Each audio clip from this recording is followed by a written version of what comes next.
Rock Chalk family, we're searching for the truth, digging through the shadows, trying to find the proof. They say it's all alleged, say it's made up lies, but justice feels buried where the silence lies. Veronica Butler, Jillian Kelly too. Two names the system somehow let fall through. Kansas and Oklahoma, lines in the sand. Both dropped the ball with lives in their hands. How can a case be sustained then ignored? How many cries get locked behind closed doors? Things fall through cracks that shouldn't exist when the people in power pretend they don't miss. You gotta stand for something or you'll fall for anything. Truth don't care how loud the lies all ring. We push for change, we won't stay small. Hold the system up when it lets us fall. Stand for something, don't turn away. Justice don't come if we're silent today.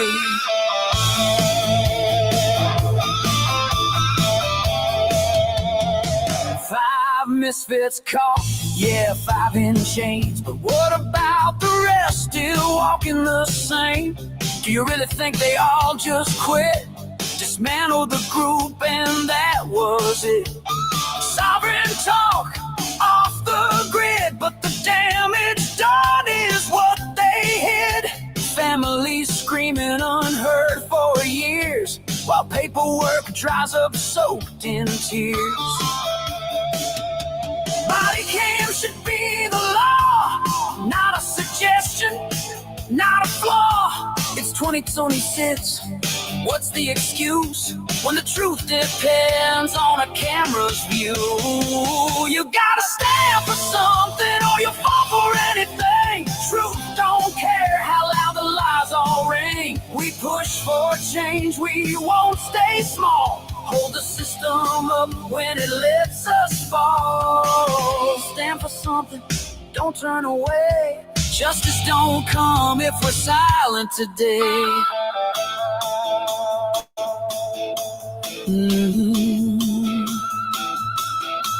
Texas County, where the camera's at. Bought with taxes still sitting flat. How you serving won't be seen. That ain't protection, that's a screen. DHS, courts, badges, and seals all look good till you feel what a family feels. This ain't hate, this ain't a threat. It's the public saying we're not done yet. You gotta stand for something or you'll fall for anything. The truth hurts, but it still needs to sing. We are the voice they try to mute. Rock Chalk family chasing truth. Stand for something, draw the line. Justice delayed is a crime in time. It's our opinion, but it's written in pain. When systems fail, the people remain. We won't stop, we won't forget. Stand for something or fall for it. Fall for it. Or fall for it. Fall for it.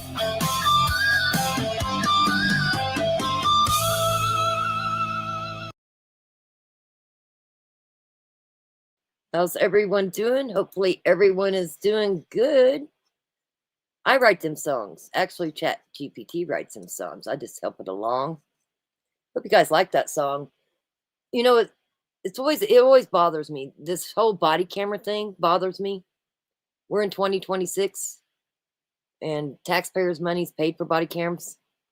I did see 3 Texas County sheriff that did have body cams yesterday. But everything I can find says that in Oklahoma, they're required to wear body cams. So why is that not pushed further? I don't know. But we're just going to keep on pushing. I never understand why you wouldn't want to wear your body cams. Video don't lie. Is that it? Are you doing something that you shouldn't be doing, that you're worried about getting caught on camera? Well, there is something that is fixing to come into law, hopefully. I'm going to play it for you. It's going to happen right after Tad Coleman's trial, though. I wish it was happening before the trial. But check this out.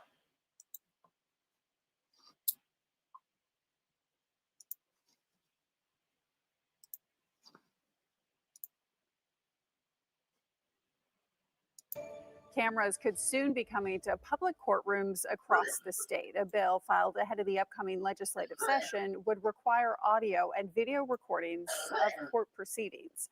Those behind the bill say that the aim is to increase transparency in the justice system. News Channel 8's Daniela Julio Cano joining us now with more on what the proposal would change. Daniela. Brenna, under Senate Bill 1386, cameras wouldn't be the exception in Oklahoma courtrooms. They would be the law.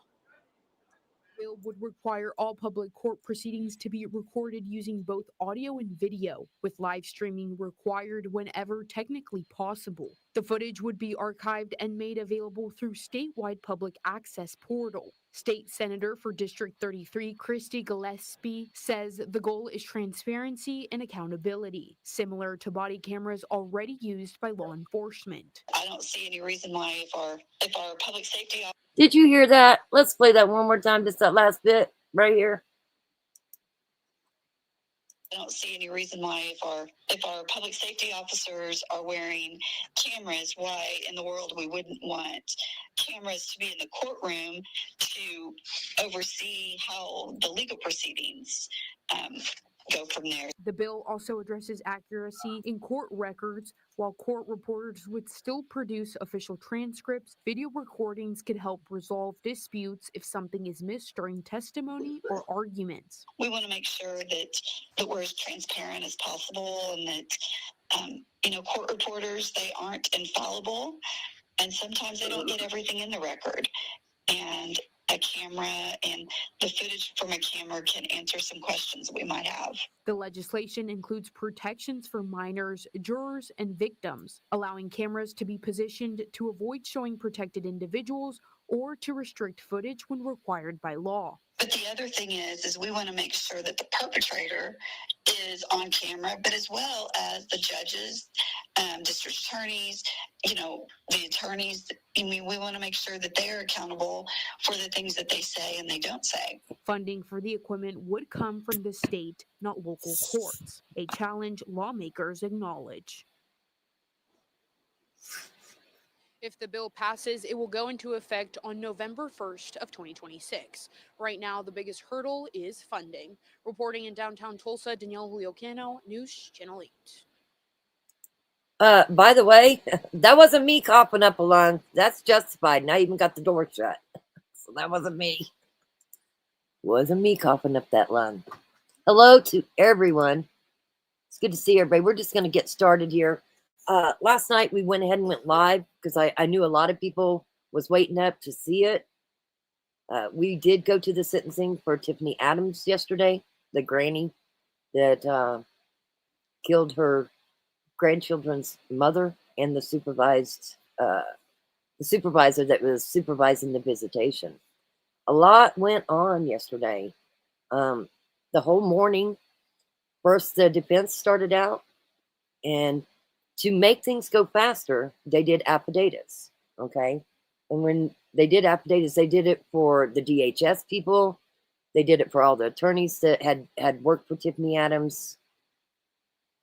A lot of affidavits were read. But what happened is that kept from the sentencing having to go 3 or 4 days, kept it to a day. Well, what was really covered yesterday morning, and listen, I know I ruffled some feathers back in the day, and I'm still going to stand my ground. At one point, one of the aunts to Veronica sent some DHS reports to everybody in Discord. And them DHS reports was for the half-brother of Veronica.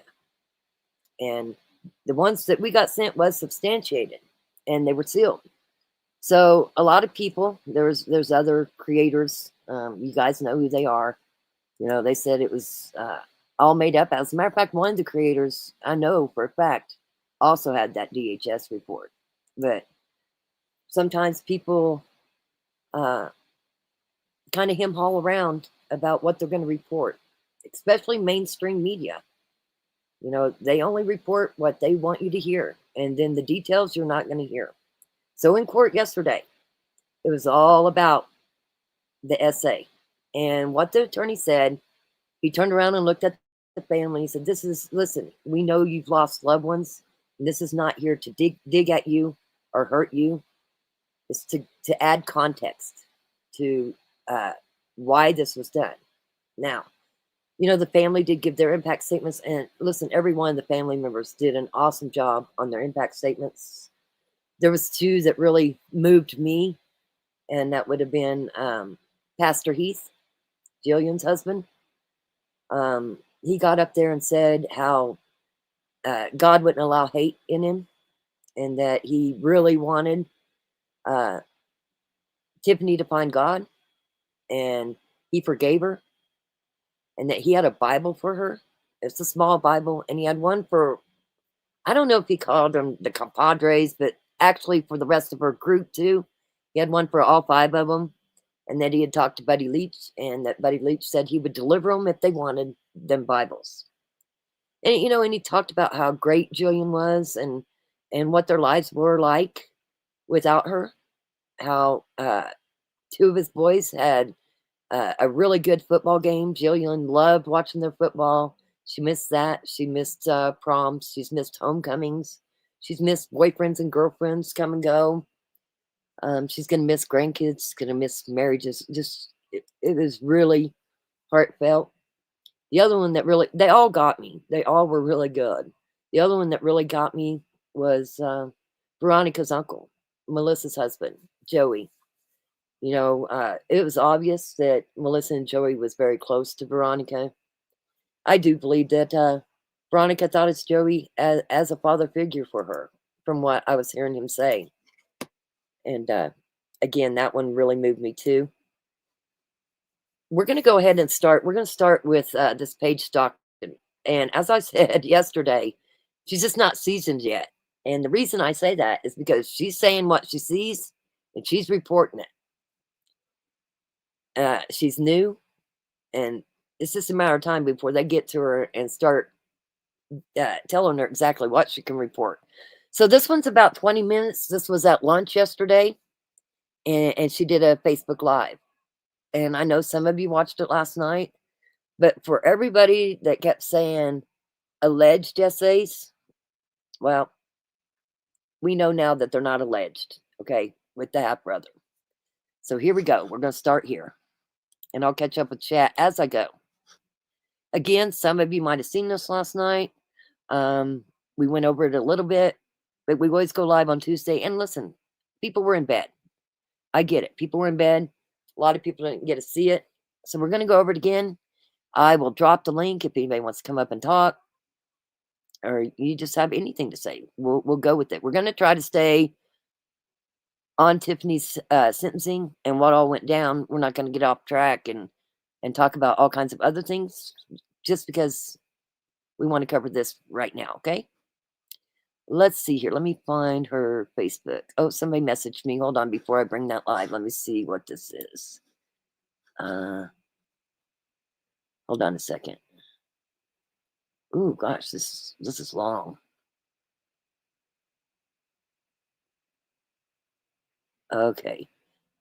So I'll have to get back with you, Jennifer. Let me get this off of here. Okay. There we go. Oh, and then I got some other things to bring up.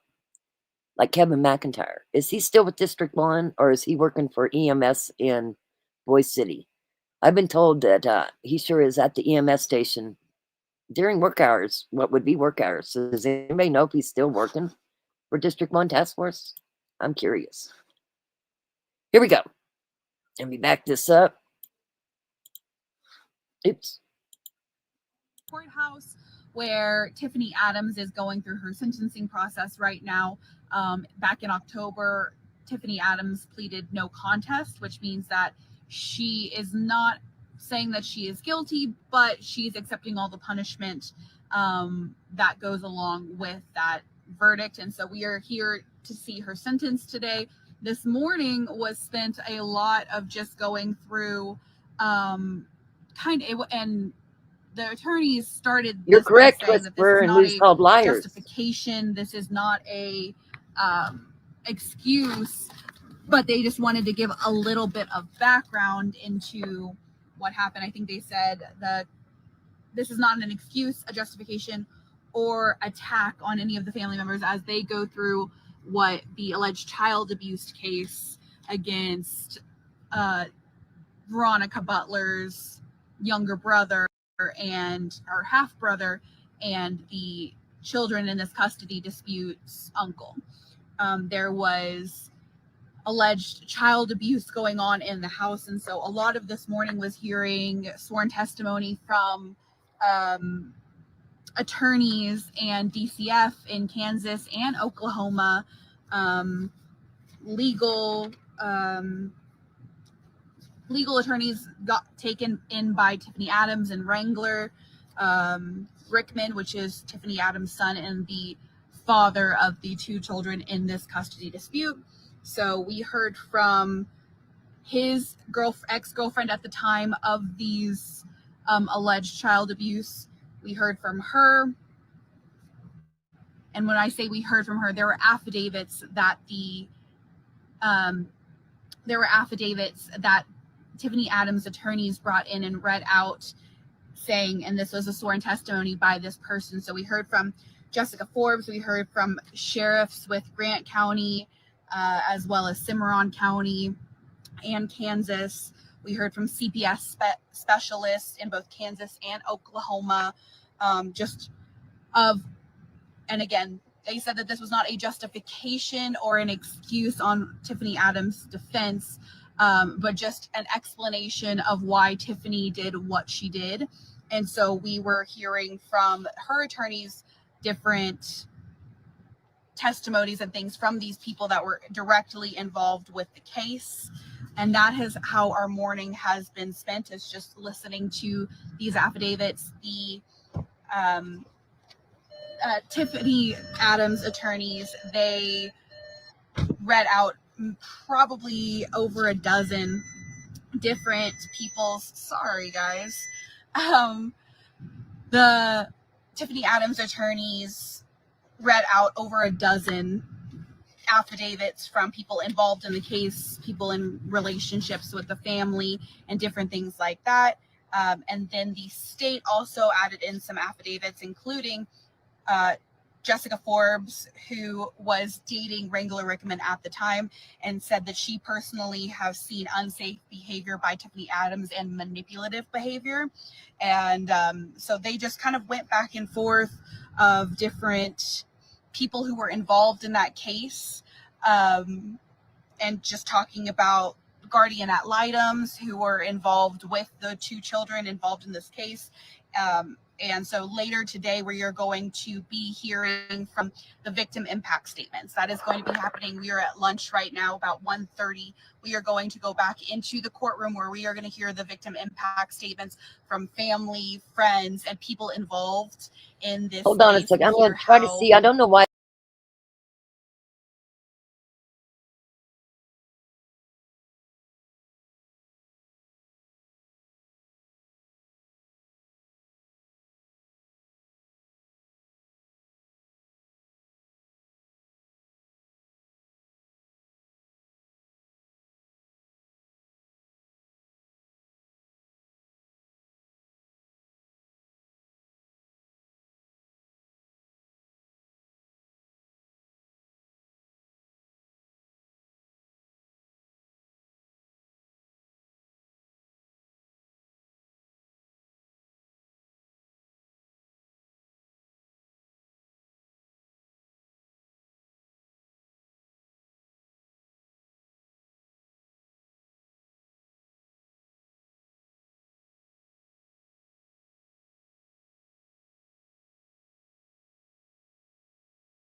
Okay, I'm back. Can you guys hear me now? Oh, it's crazy. I had to back all the way out and go back in. But anyway, I was talking, but you didn't hear me. My thing was, since it seems like the state of Kansas failed. Can you guys actually hear me? I can't even tell. Yeah, okay. The state of Kansas failed, DHS failed, and maybe, just maybe, Oklahoma even failed too. Seems like all of them failed. Let's see here. No, it was me. Sorry. It's good to see everybody in here. Sad part of that case, if they had finished seeing it through, this could have been prevented. That's how I feel too. I really do. Would it have went this far? Would it have went all the way? They said yesterday, and I'm gonna read this to you, and we're gonna finish listening to her a little bit. She kind of repeats herself because we was on lunch break, and she was just killing time instead of leaving. Houston, we have a problem. Can you hear us? Yeah, that was me. My bad. Sorry, guys. Yes, fine, Rock. Can't hear a word. I think it's fixed now. Let's hope. Ground control to Rock. I'm in the middle of Colorado, in the middle of nowhere. That's for sure. Not a word. There's no sound. Okay. Hopefully you guys got me back. Background sky. Okay. Thank you, guys. Anyway, listen to this.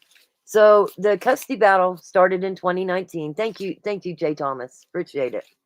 Started in 2019. Okay. And over this time, it was brought down to the penny that Tifany spent over $322,846.19 trying to get custody of them kids. It's a lot of money. Said she spent $11,881 just on Tifany Gleason. Now, Tifany Gleason was the therapist that was in Boise City. Many other people were creators came out and said that she wasn't even licensed. Well, that was proven yesterday. She is licensed. And they also said that she wrote things for Tifany because her husband was also on the hospital board with Tifany.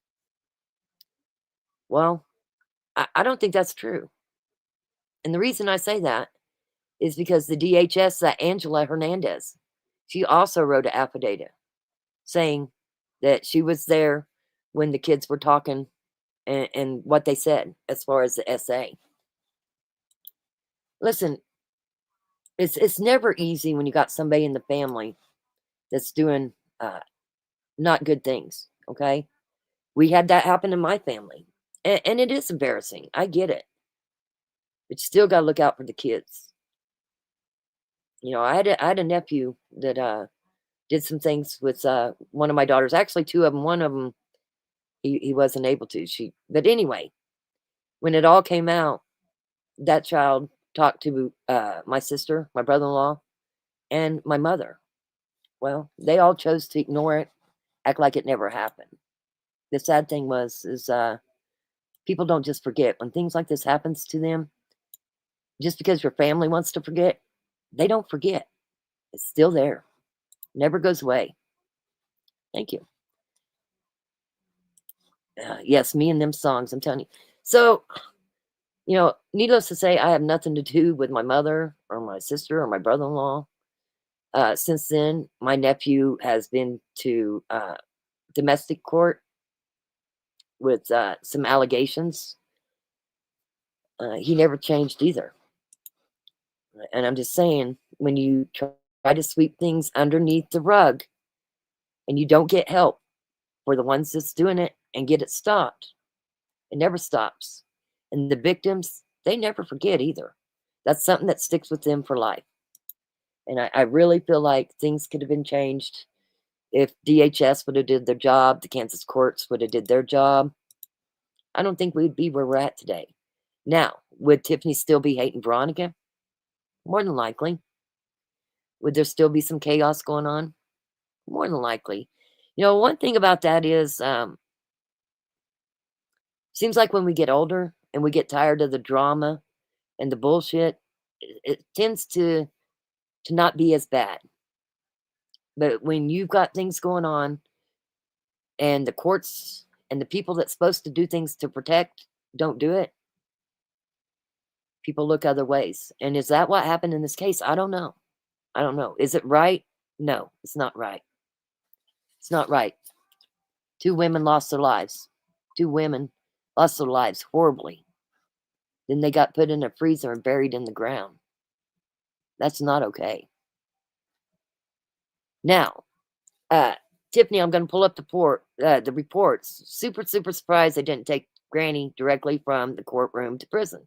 Well, supposedly, when you get sentenced to DOC, you have 10 days in the jail before you get moved. But she did waive that 10 days.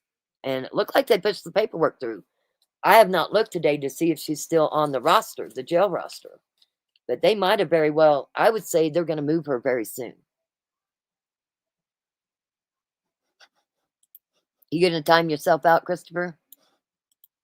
Okay, let's go back and we're going to start with this. We're going to finish with this girl that I was playing. Again, I said she's not seasoned. I like her a lot. And the reason I like her is because she's telling what she saw in court and what she heard. And you're not going to see mainstream do that. Okay? I like to watch every report that I see, every news report. And I watched a lot of them today just to see their take on it. And kudos to this page girl, because she said exactly what she saw. You will not see that with the other reporters. Preempted these murders was a custody case due to alleged sexual abuse in the home. And so we were able to hear from different DCF workers, attorneys that represented Tifany Adams and Wrangler Rickman, PIs, private investigators, the sheriffs in these different counties where these alleged sexual child abuse was happening. And so we were able to hear from them. And later today, we will get that sentencing. We are at lunch right now. So we are on Robin, you might be right. break. We have to get back into Did the it court again. at 1:30, where we are then going to be listening to victim. Okay, Robin, you might be right. You said that you don't see Tifany ever giving up custody. I don't think Granny would have ever gave up custody to Veronica one way or another. She would not let that happen. What a despicable person. I get that. I do get that. But also, we will never know, right? We will never know. Because the state of Kansas didn't do their job. So we can only guess what Tifany would do. Now, I'm going to tell you, probably a good 90% of the people that's usually in these chats on our channel is from that area. And many of them said, you know, Tifany used to be a good person. There was times that Tifany was a good person. You know, Tifany was the GOP for the Republican Party for that area. She was on the hospital board. She was on several boards. So somebody liked her. Or was that a control thing too? Or was it both? Granny wanted her way, not the solution. Well, is that true though? I mean, let's just be open again. We'll never know because the state didn't do their job. If you have grandkids and they're being sexually abused and nobody's stopping it, how far will you go to stop it? I don't know. Again, I don't think it's right. I'm saying that over and over. I don't think it's right. Age does not tend to calm. I'm your age, Rock. Well, it does tend to calm. It does. Especially in custody cases and stuff. You never forget all the drama, okay? You never forget the drama. If you ever have time, go sit. Go sit in Sedgwick County on the 4th floor. It's always interesting. And that is called the love floor. And that's where the divorces are done in child custody. And it's not pretty. And let me tell you, when a judge gets elected to be a judge for Sedgwick County, guess where they all start? That love floor. Nobody wants to be on that love floor. A lot of drama, a lot of accusations. Listen, when you're separating, whether it be a marriage, you know, and there's not kids involved, there's a lot of allegations. And most of the time, a lot of them aren't true. But now we're finding out that the SA was true. If she spent that much money, she believes she could buy custody. See, I don't see it as buying custody. Let me just break it down for you. Well, we got a minute. Okay, so Tiffany Gleason, she was paid $11,881. Then there was the liaison person that they put in charge. Now, this is just what Tiffany paid. $8,725.97. One of her legal fees was $12,505.38. Then there was a Gordonera, that was $4,000. Stephen Jones was paid over $45,000. Then there was an attorney Yarborough. That person was paid $49,222.16. She had a PI involved in this. Pedro was his name. Pedro made over $35,010.68. Then there was an attorney Box. And I wrote down $160,500. I don't know if that's right. That's what I've got written down. $160,500. For a grand total of $322,846.19 just in this custody battle. That's over $500,000. Or $250,000, excuse me. Over $250,000. She had overdraft fees of $35,000. It's a lot of money. I thought on my divorce, $82,000 that was spent was a lot of money. Think Granny wanted complete control? Maybe she did, but we will never know. We will never know. It's crazy. Most of her positions were not ran against to go to vote. Not enough people here to sign up. So just get appointed by signing up. She's always been a loose cannon, her way or the highway. Okay? And then there's some people that said she was a good person. I don't know. I didn't know her. But I've heard it both ways. And both ways from people that lived right next door to her, from the Keys area, from Boise City area, from Guyman area. I've heard it both ways, for sure. But I wouldn't have guessed she'd go this far. Yeah, I agree. I agree. I would go to the ends of the earth for any of my kids or grands, especially if they were being SA'd. Exactly. It's not an excuse. It don't make it right. Okay? It don't make it right. But, at some point, am I the only one that thinks DHS, sucks so bad? They're horrible. Seems like they take good kids or kids out of good homes and put them in foster homes for money.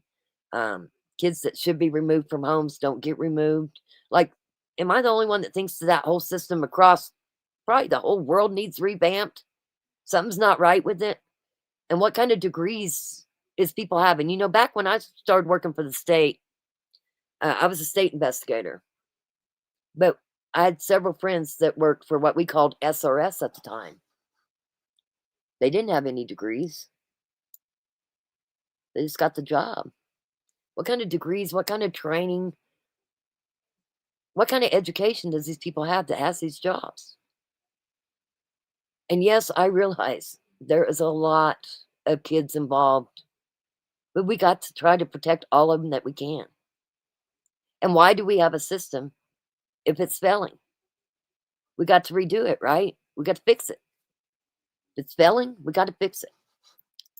Granny was the magistrate. She had overinflated being in charge that, in my opinion, no one was going to threaten her position, maybe. Again, you just got to know that all along, Paul Grice said he was told what was going on to these kids. He never saw the paperwork, but he believed it. People said that it was just allegations. None of it was true. And now we're finding out it was true. Does that change your opinion at all?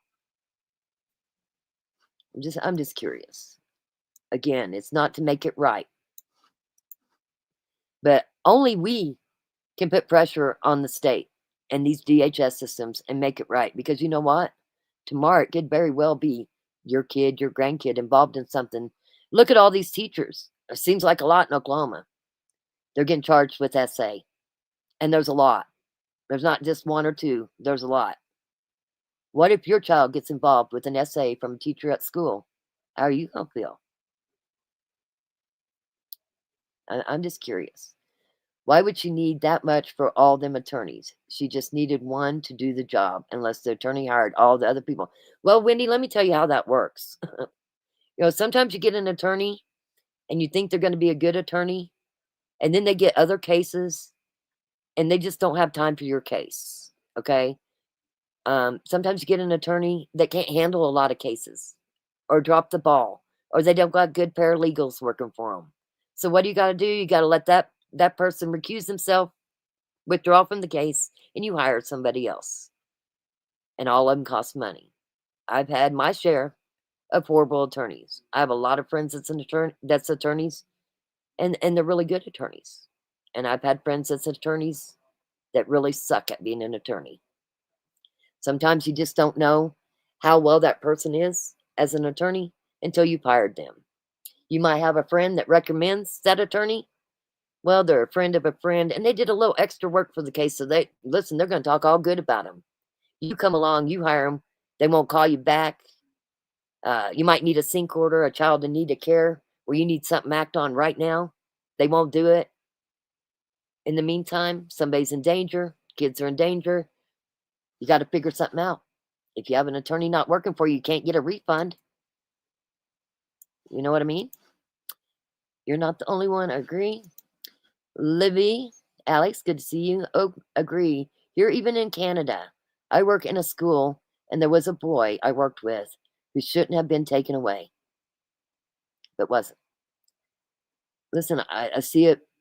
I see it more bad for DHS, and I'm saying, go look at your state and look how many missing kids there are, and most of them kids are in the foster system, and nobody's looking for them. Yeah, somebody might put a flyer out. They're considered as runaways, and they're missing, and that's the kids that are getting trafficked and end up disappearing. Maybe the resources they're just not enough, but you got to have people that's willing to do them jobs and do them right. Well, Christopher, you're correct. A lot of places, listen, I spent a lot of money in my custody battle, but it wasn't because I wanted control. My ex was always taking me to court because he wanted full custody. He didn't want me. If I wasn't going to be with him, I shouldn't have seen my kids. I spent a lot of money fighting for my kids without any of this crazy drama going on, just fighting to have my kids. And I did end up with full custody. And listen, my ex, he worked for the court system. They were his buddies. They protected him. He protected them. That was his job. Try fighting against the court system when they're all in your pocket and they're federal judges. Listen, you got God, you got federal judges, and then you got district judges. That's how it works. Okay, enough about me. Hawkeye says, shame no one saw the signs of Granny losing it. Help put a stop to it all. I just think it could have been stopped. Again, I don't know her. Do I believe Veronica loved her kids? Absolutely. Absolutely. I do believe she loved her kids. Was she told that that this was all made up stuff? The essays were made up? I don't know. Did she still let her brother around them? Well, it sounds like the judge ruled she did. Does that make her a horrible person? Does that make her not love her kids? No. Sometimes we don't make the right decisions sometimes. Crazy Mama Hawkeyes, didn't Granny make threats to cause harm to her prior? It was just a month prior. We're talking about something that had been going on since 2019. A month prior, around Veronica's birthday, they went to Hoisington and was supposed to throw an ample through the car, right? Jane, Minnie saw and knew she was losing control. Yes, the amble. But, I mean, that was just a month before this happened. Also, she had fired her attorney, or they withdrew. I want to say September. I want to say it was September. So she didn't have an attorney when all this happened. And she was out of money, supposedly. Now, she had land, she had all kinds of other things. But as far as hard cash, money to pay an attorney, I don't know that she had it. I don't know what kind of funds she had. Yep, Hawkeye should have been spotted in a perfect world. Yep. But still, it couldn't have been stopped if that many saw what was happening. Don't know. Well, we're so glad you're here, Miss Collector's Item. Her son knew he could have stopped this too. Really? Because I don't know that Wrangler could have stopped it. And I think it had gotten so bad.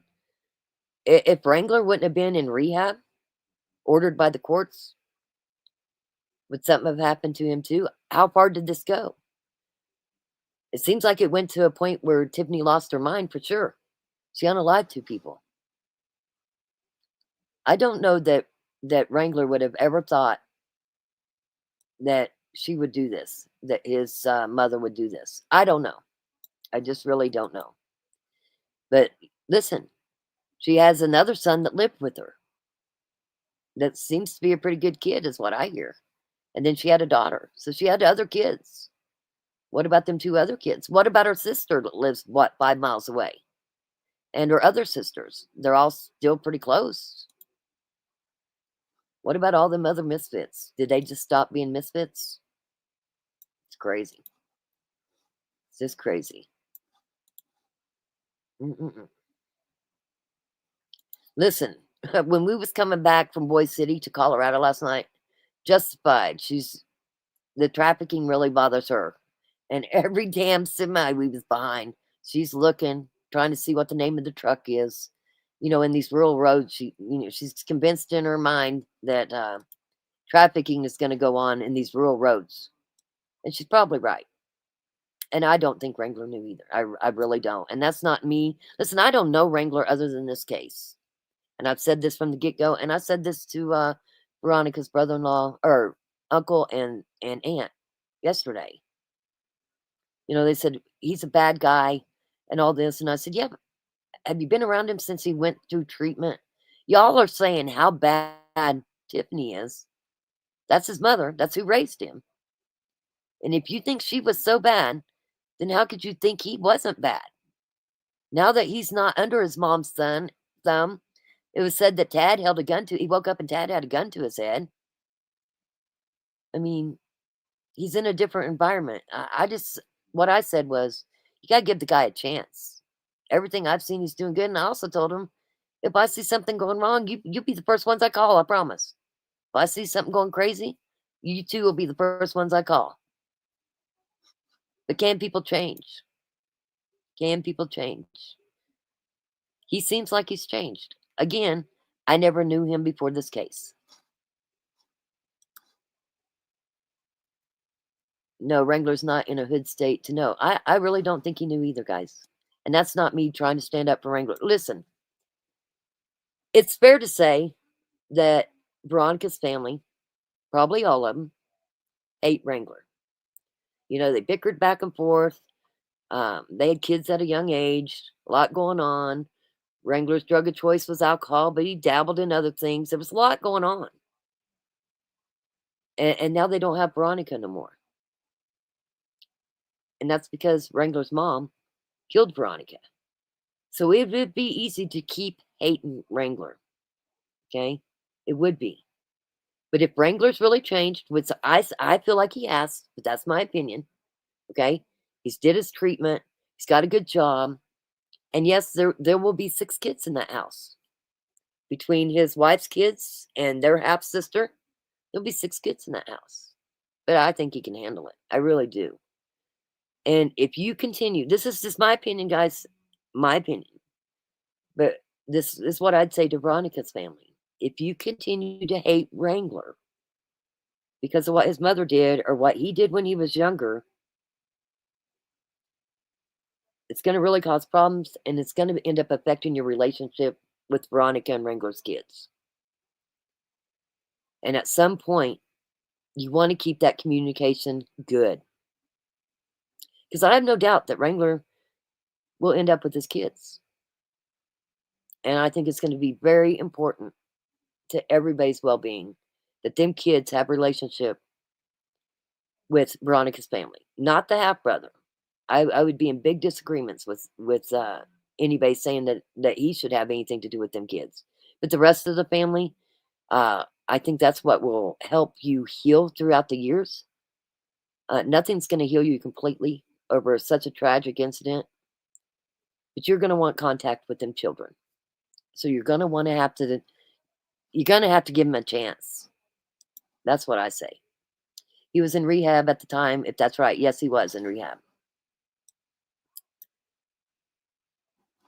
Well, that's a good question, Miss Collector's Item. What now happens to these guys' property and livestock?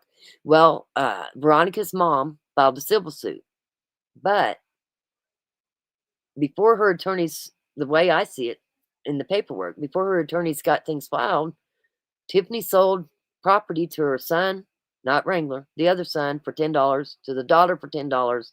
There was a lot of property sold. And then it was said that Tad was doing business in the jail, that he was on the telephone with the Ford dealer. And he used to have a bunch of stuff outside his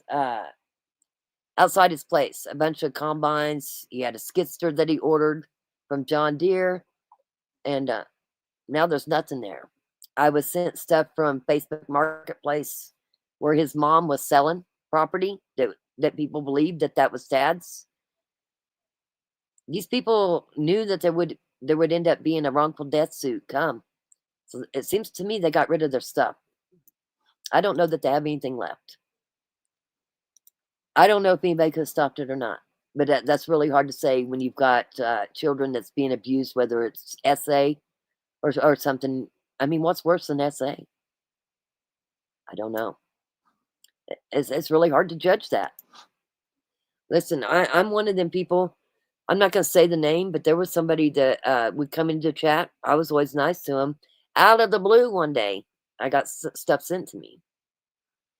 That person, I called him and told him it was sent to me, that they was not welcome on my channel no more.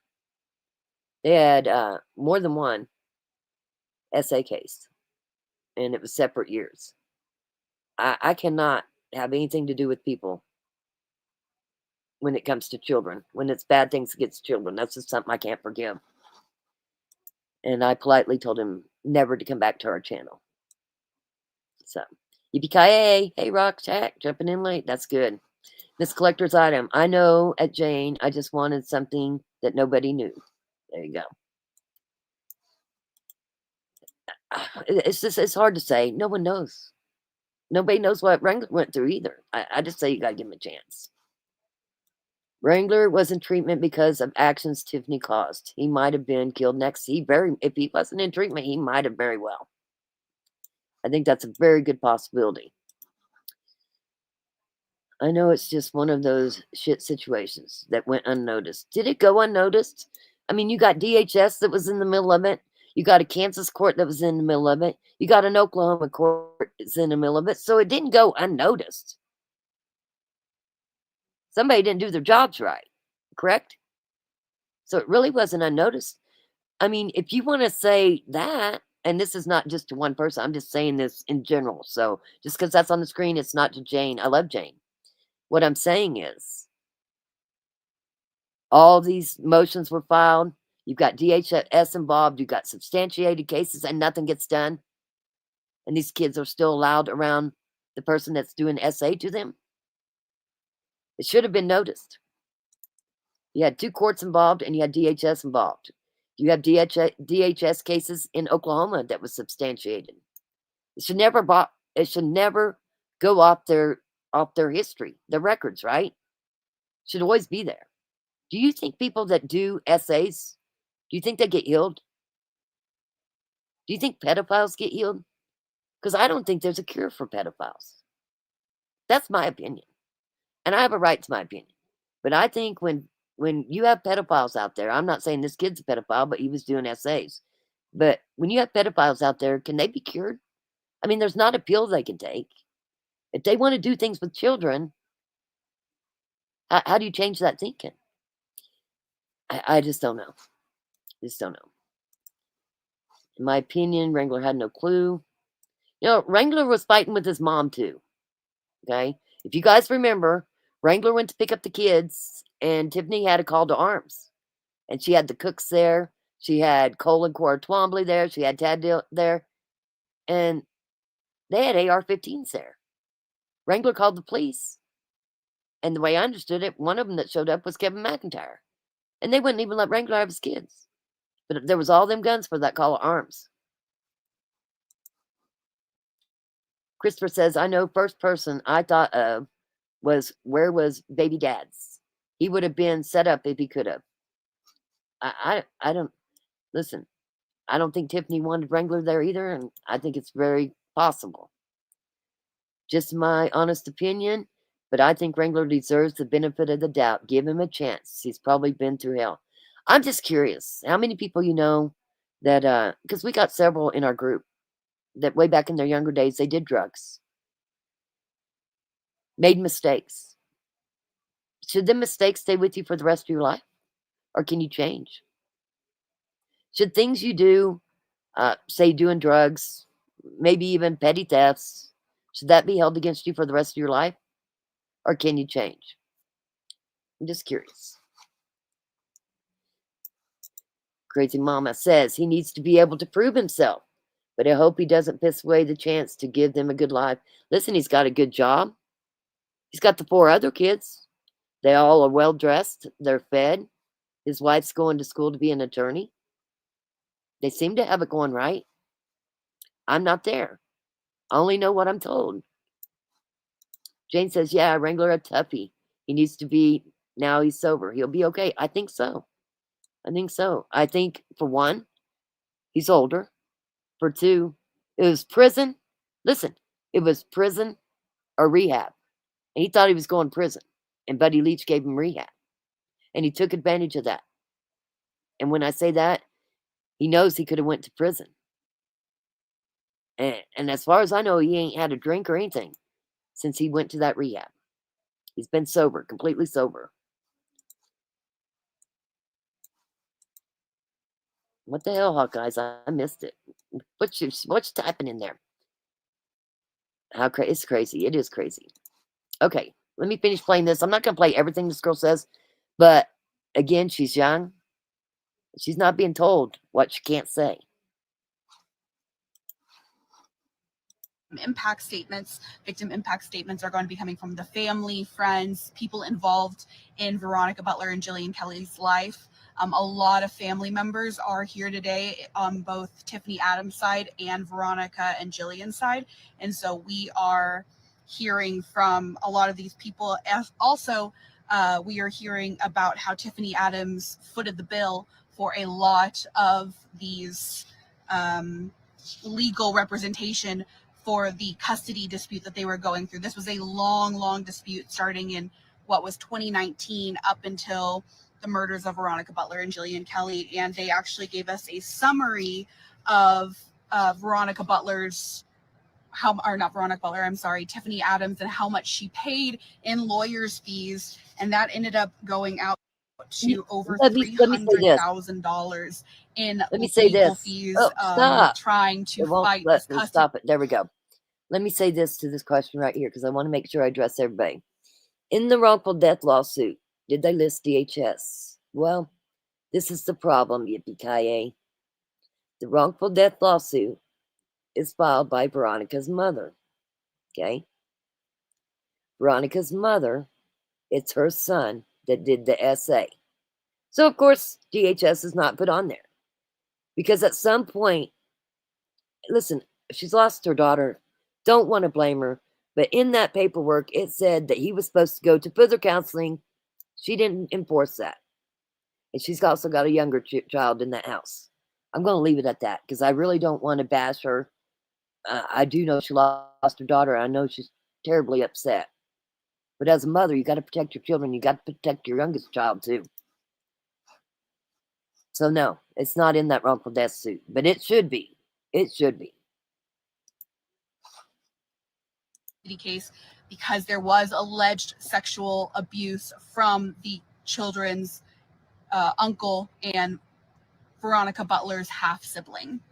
And so there was a lot of alleged sexual child abuse, and Tifany Adams and Wrangler Wickman were working very hard to get those children out of that house and spending a lot of money and going through different counties and different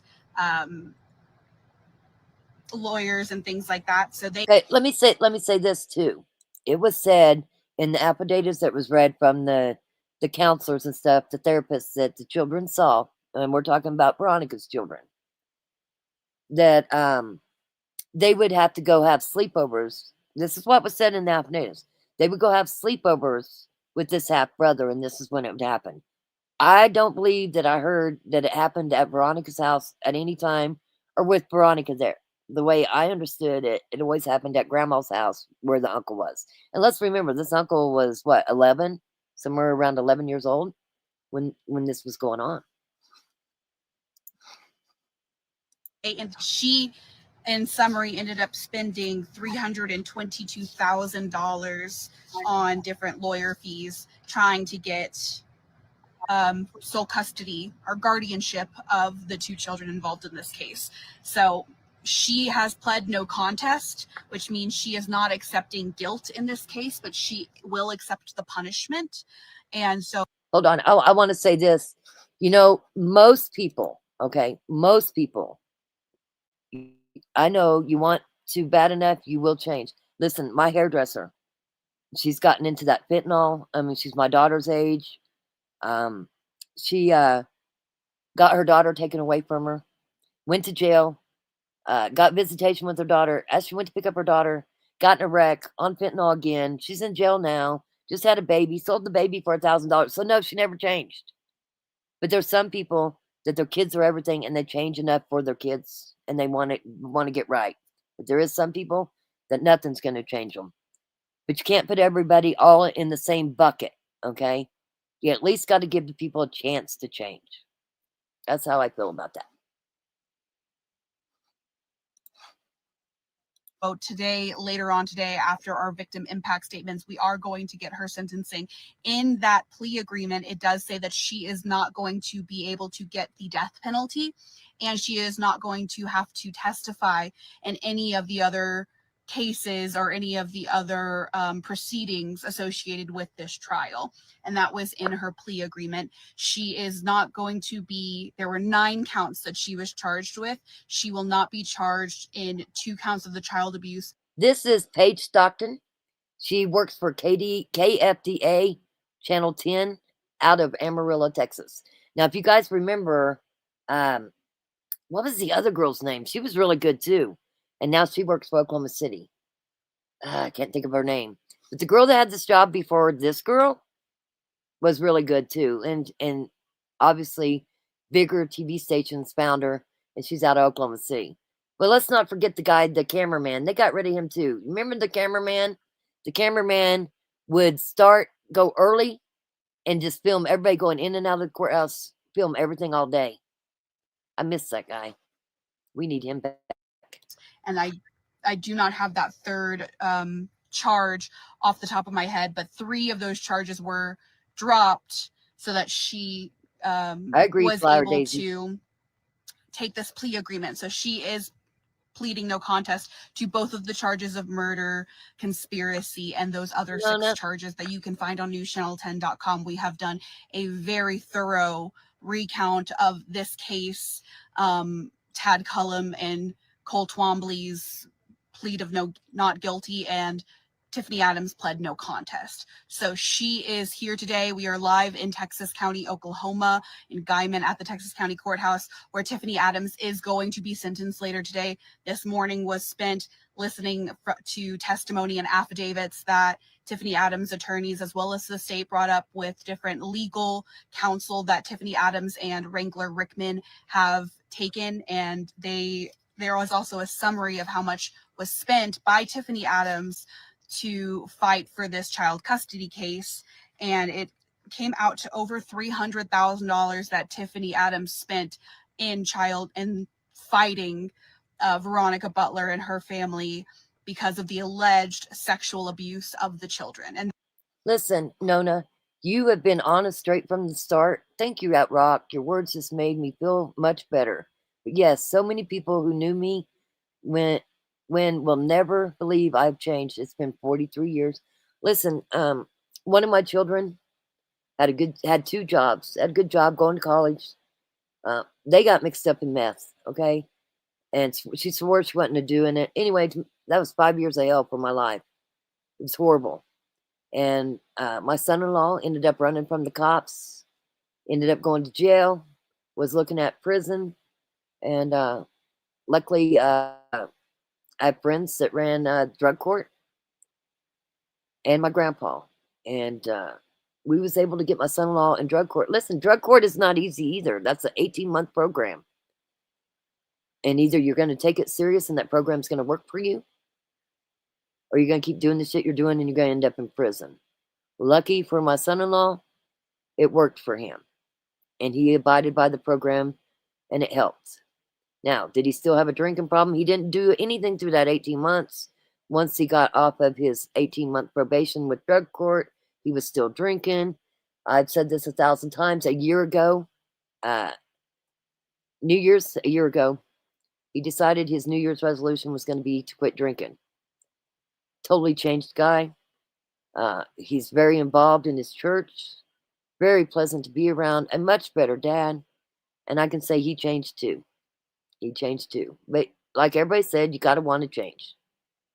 Got to want to change.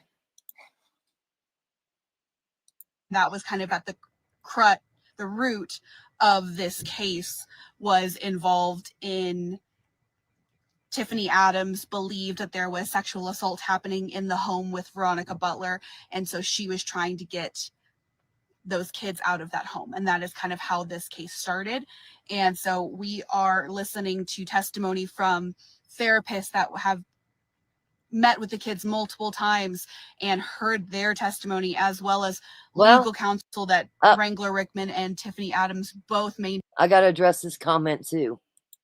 So Wendy, in Granny's sick head, she probably thinks she won't having to say anything or testify in the other trials. She don't. That's part of the plea deal. She don't have to testify. She goes off to prison. She's done. She's done. And why Buddy Leach made that plea deal, I don't know. Paul Grice has got the death penalty taken off the table. He still has to testify. Cora got a sweet deal. She still has to testify. Granny don't have to testify. So she knows she don't have to testify. That's a given. That's part of her plea deal. Maintained throughout these legal proceedings, and how they were represented. This started in February of 2019, and the child custody was a long battle in multiple counties, multiple states, fighting for the custody of these children. And so we were hearing from, and this is all again from Tifany Adams' counsel, who brought in affidavits and they read them. It is sworn testimony, but that means that those people who did that testimony did not appear in court this morning. This was being read by Tifany Adams and her counsel, as well as the state. So we got to hear both sides of the affidavit.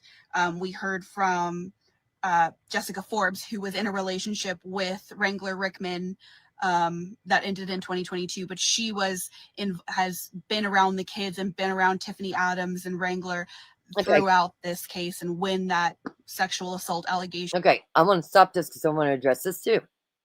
So Christopher says 90% of all addicts become addicted to cover up some other trauma.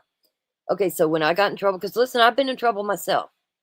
My dog unalived another dog that got in our yard. They took my dog. I stole my dog. I got in a lot of trouble. Anyway, I ended up in jail for 2 weeks over Thanksgiving. And I'd never been to jail. Anyway, there was a lady in jail. She was in her 60s, 70s, okay? And we would play cards, and she was a hooker. She worked on Broadway. And the old lady. And I just didn't understand it. She was sweet. And anyway, come to find out, years ago, her family was headed out to Cheney Lake, and their vehicle got hit by a train. All of her kids got killed, except one. And he he lived in a home. He was crippled, had a lot of problems. He lived in a home. So this lady, we called her Pepper. This lady, I don't think she even did it for the money. I don't know why she did it. Why she took up hooking. And she got arrested a lot for hooking. Well, when I told her when I got out of jail, when she got out, I would take her to help her get things right, to get on Social Security. And listen, I helped this lady a lot, and I don't think she ever hooked again. But my kids would be like, well, why are you helping this lady? Because maybe somewhere along the line, she just needed somebody to care and help and not judge. Listen, if all my kids got killed, well, one of them was left, where they couldn't really do anything, and my family got killed, I wouldn't want to live. I wouldn't want to live. So I can't say what I would be like if something traumatic happened like that to me. I don't know. I would like to say I wouldn't do that, okay? But I don't know. When you're not in that position, you just don't know what you'll do. That's how I feel about that. Now, that's just my opinion. Right, wrong, or indifferent. I'm just going to tell you, that's just my opinion. And I have a right to my opinion, and you have rights to your opinion. I just feel like, that song, Walk a Mile in Someone Else's Shoes? And you never know what's making them sing the blues. I can't remember who sings that song. I used to listen to that song all the time. All the time.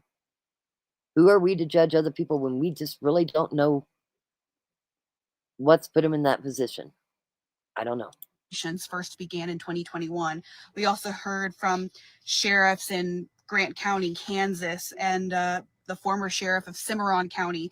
All of these people were involved in this case and involved with this child dispute. That is how this case started originally. Let me say this, and the family members brought it up. I don't remember. It might have been LaDonna, Clint's sister, in her victim statement. And it might have been Melissa. I don't remember which one it was. And Minnie said it. Them kids hate you. How does it feel to know that your grandkids hate you? The ones you said that you were protecting hate you. Do I think she thinks she won? I don't know. I don't know what she thinks. I really don't. I saw no emotion from Tifany yesterday. And when the judge had her stand up and she spoke, she wasn't crackly in her voice, I didn't think. I thought her voice sounded probably as it normally would. It wasn't like she was scared or upset. I didn't get that impression. Now, you might ask somebody else, they might have got a different impression. I saw no emotion from her at all. This was a child custody dispute, all hinging on that there was sexual assault happening in the home. And so we are waiting for Tifany Adams to get back. We are at a lunch break right now. We are going to be hearing victim impact statements following this, following our lunch break ending at 1:30. And so the victim impact statements are going to be heard. We're going to be hearing from family members. Okay, so she kind of just goes over the stuff again. So I'm going to go ahead and stop it. Christopher, I agree. They gave her a plea deal, and it sucks. If Granny had testified, the story would have had many things that all would have tried to use for excuses. I would have liked to seen a trial. In previous motions, it has been talked about the essay. The DA said that's not part of this case. I was really glad that I went to court yesterday because I got to hear it for myself, because I know some of the other people that go there, they would have never repeated it. And again, I like this page girl. She's saying exactly how she's seen it. And she's not holding anything back. Go watch, listen, I like Julia Thatcher, but go watch her. We'll watch her here in a minute. She don't go into detail like this girl did. You know why this girl did it? It's because she's new, she's trying to do her job right, and she's trying to cover all the bases. Even if it's wrong and different, have different opinions, you got to cover it all. If you want to get to the truth, you have to always cover it all. Yes, Nona's talked about her past. Christopher's talked about his past. Listen, it happens. Addicts in recovery are the biggest badasses on this planet. I believe that. I believe that, absolutely. I do believe that. I also believe there's people, even from my past, high school, they're still doing the same shit they were doing back in high school. They don't care. They're still in and out of jail. You got to want to change. You are correct about that. You got to want to change. Yes, we all have been forgiven by Jesus, yet people still judge from past mistakes that were agreed, not good decisions made. But that describes who they are. Forgiveness. Always about forgiveness. That's why, to watch Heath get up there and talk and said he had no room for hate, and then to offer them Bibles, it meant a lot. It meant a lot. I mean, he lost his wife, his kids, his mother. His whole world changed. If you guys remember, they were in Boysington because he got that pastor job there. They're from Nebraska. He got another job at a different church, being a pastor, was going back home where they're from in Nebraska, was just waiting for the kids to get out of school, and they were moving. Unfortunately, Julian got unalived before that. Now, when the kids got out of school, he stuck to the plan, and they moved to Nebraska. But that was a plan that was supposed to involve Julian. Rock and jail, wowza. Love you more. Listen, I had to learn a lot at jail. But I also learned that you can't judge people in there. That everybody has a story. Everybody has a story. Really good lady you are, Rock. I try to be. I really do try to be. And I really try not to judge people. I try to look at things all the way.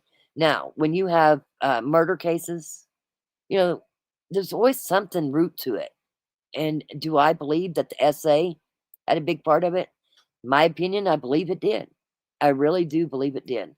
And why do I feel that way? Because I know how I feel about my grandchildren. And if the things I read was happening to my grandchildren, oh, I don't know. God would have to help me because it would, I don't know what I'd do. Miss Collector's Item says you have a heart pure of gold, Rock. I don't know your age, but you are truly one of a kind. I am 57. I am 57. Got 7 kids. Got a lot of grandkids. And yeah, I don't always make the right decisions either, guys. When I first started this YouTube stuff and we were doing this case, I will tell you that when you're a creator, you get all kinds of threats. You get all kinds of emails. I had people calling my daughter, threatening my daughter. They called my husband, threatening my husband. There was a lot. There was a lot that went on. But one thing, and I'll say this 1,000 times for anybody that's in the back and listening, when you decide you want to take me on, be prepared because I don't back down for nobody. Nobody. And I just stayed strong. Did I always handle the trolls and things like I should have? Probably not. I've got a little more patience. We had a troll in here last night, okay? And Hawkeyes was talking to me about it later, and she said, I was waiting for you to tell me to get rid of the troll. Listen, every one of you in here, you've got a wrench, okay? You see somebody come in here, Jane, I know you're a sharpshooter all the way. You see somebody come in here causing undue harm, making horrible comments, they got to go. That's it. They got to go. When you're doing a live, I don't have anything written down. I have nothing in front of me right now. Everything comes from the heart and comes from my mind.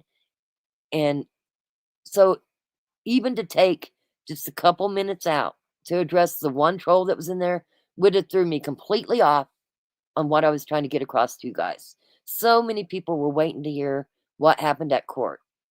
And so many of us get so tired of not somebody from our group going to court that's going to tell the truth. And then the people that do report on it only report what they want to report. We don't get to hear it all. And I'm one of them persons that I want to hear it all. Everything that's said, I want to hear it all. I think it's great that Oklahoma's talking about putting cameras in the courtroom. I think cameras should be in every courtroom because video don't lie. And as they said in the video I played earlier, law enforcement officers are supposed to wear a body camera anyway, so why wouldn't you have cameras in the court? Well, that's another thing I've been trying to address for a while. I do not understand Texas County. I did see 3 people with body that was Texas County Sheriff yesterday with body camera. All the other times I've ever been there, there was no body camera. I had spoke to Matt Boley and said, I don't understand why you guys don't wear a body camera. And his words were to me, well, that's up to the sheriff. We have body cameras, but it's up to the sheriff whether or not we choose to use them, and he chooses not to use them.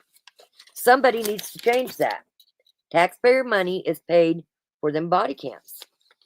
Okay? It's for the safety of the officers. It's for the safety of the public that they deal with. And there is no reason why officers should not be wearing body cams. Actually, all public officials, I feel like, should be wearing body cams. I mean, if you really want to get down right, hell, stick body cameras on the politicians too. You know, you're filmed everywhere you go anymore. You're driving down the road, you're going to get filmed. You're walking through a neighborhood, somebody's going to get you on their cameras, okay? So you're being filmed anyway. I just think there's certain places you shouldn't be filmed in the bathroom, in your own home. But still, I feel like body cameras are a big thing. Now, I did notice, the other thing I noticed, I've never noticed this before. Usually law enforcement has their last name, right? Where their name tag is, it's their last name. Well, I noticed yesterday Mark stood at the front of the courtroom, and Mark worked for Texas County, and he had a body camera on. Now, just because he had the body camera on, I didn't see it blinking. Most of them blink. I didn't see it blinking. So it might have been physically on his vest. I don't know if it was recording. Okay. Bella, the girl that always does the scanning with the wand, the one that didn't have the radio that time, and listen, the KFDA camera guy was getting it all on camera. He even got Matt Boley putting dips in his mouth and going in the courthouse where there's not supposed to be tobacco. Anyway, Bella had a body camera on too yesterday, and I noticed that when she was wanding me when we first got there to make sure that we didn't have any weapons or our phone. But it's weird that that's their first names, not their last names. I have never seen that before, ever. It's always usually the last names. But Mark and Bella definitely had body camera on. Now, whether they was filming, whether their body camera was turned on, I don't know. But it was physically on their vests. And then there was another guy, I didn't catch his name. Let's see here. I'm your age? All right. Christopher says, that statement made me cry and showed me they weren't shielding them kids properly. No, they wasn't shielding them kids properly. The ball was dropped. Justified says, yes, people can change. They can. Listen, I'm not the same person I was. I said this to somebody I talked to yesterday. There was somebody that wasn't very nice to me, and we talked and talked about a lot of stuff, and they got to see what kind of person I really was. And to be honest, we hugged at the end, and I felt it was a good conversation. But I said, if you would have said that stuff to me 10, 15 years ago, I would have mouthed off, and I would have kept mouthing off. One thing I know, because I brought the essay out way back in the beginning when the aunt sent it to everybody, and I read it. It was something I read, and I could never forget. I've never forgot it. I could tell you everything that essay said about the brothers. All the details. I had to put that thing down 4 or 5 times when I was reading it. It was rough. It was rough to read. So if anybody got bothered listening to it in the court yesterday, let me tell you, we read the reports. They were sent to us, and it was hard to read. I had to keep setting it down. It was that bad. It's detailed, and it was that bad. But anyway, I knew that I've rubbed some people wrong. I know that Veronica's mom probably hates me, and it's probably because of the essay, because it's her son. And I get that, and I can accept that. I'd already told myself I'm not going to speak to anybody. I'm just going to go listen, do my thing. If somebody's upset, let them be upset. This is their day. This is the steps to their closure. I'm not gonna interfere with that. This is their closure. This is for them. I was just there. I wanted to listen. I wanted to know what was going on. I want to hear it. I want to hear it for myself. I want to be able to report it, report the truth, all of it, for everybody to hear. And sometimes that's the bad stuff. So yeah, I would say she probably has a huge dislike for me, and probably Seth does too. And I can deal with that. Now, I think it's really important that the truth gets out. And I think it's very important that the essay did get out, because it happened. This whole alleged bullshit, it's not alleged anymore.